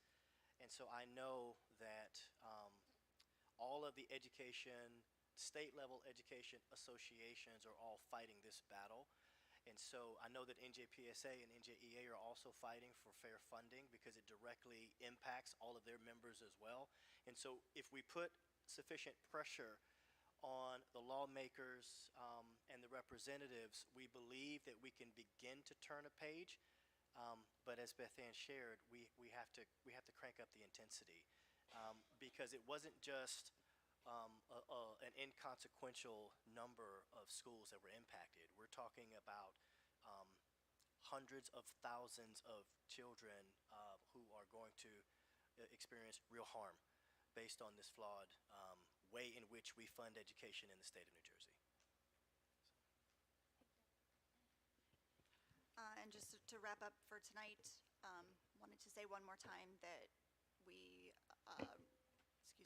really do appreciate all of the teachers we have in this district. Many of us, if not all of us, most of us, sitting up here have students that have been taught by many that spoke or are sitting in the audience, or maybe will be taught by them in the future. And to say that we absolutely understand the impact that teachers have. Many of us have been teachers or are teachers now, and this is the last place that any of us wish that we were tonight. And this is a really tough meeting, really emotional meeting, and we really do appreciate everyone who came and advocated and let the teachers know that they were cared for and will be missed. And so I'm just ending tonight on a thank you for coming out and taking time out of this lovely evening to have your voices be heard, because that's what matters. Ms. Caden? Yes. Could I say one more thing? Sure. So as we were discussing back in executive session, when it comes to future conversations, Dr. McDowell, could you just reiterate, so you said that you'll be meeting with building leaders this week, and then we'll get more detailed feedback about the impact, in addition to the information we've gotten from the staff tonight, and talk more about that. And also, will those conversations include any discussion of possible additional cost-saving measures or collaboration with the building personnel as well? And so, yes, we will be, as a senior leadership team, and some of our curriculum leaders will be meeting tomorrow to make sure that we are identifying all of the investments and the ultimately the identified impact of the reductions. What programming will look like in terms of implementation, that's going to be a much longer conversation because those conversations cannot take place outside of the building level. And so we're going to be looking at what's in the budget, what's no longer in the budget, what may be able to come back into the budget if circumstances change. And then we will be able to share what is included within the budget. I think it's also important to note that the budget, yes, it's a financial exercise, but it affects real people's lives, and so it can't be looked at as solely as a financial component. It's the culmination of experiences, of resources, relationships, outcomes for students and staff. And it is going to take a significant amount of time in order for us to make the necessary adjustments to honor what our students need, but also honor the very real reality of having to do it without some of our colleagues. But those meetings will resume tomorrow. And we will provide details both publicly and in writing for the May 20th board meeting. Thank you. Everyone here just wants to, they want to trust us. And I mean, I think Mike said it best when we act like we're Billy Joel and we didn't start the fire. We know that we didn't start the fire, but we really need to take a proactive action in order to make sure we can contain it. And at the end of the day, everyone here, all they want from us is their trust. All they want us to do is work hard for them, and they want to make sure that they can trust us. And that's a common theme that I heard tonight that I think is really important that we carry with us. Thank you, everyone. Section 8.01, motion to adjourn the meeting this evening. So moved. And a second? Second. All in favor? Good night, everyone.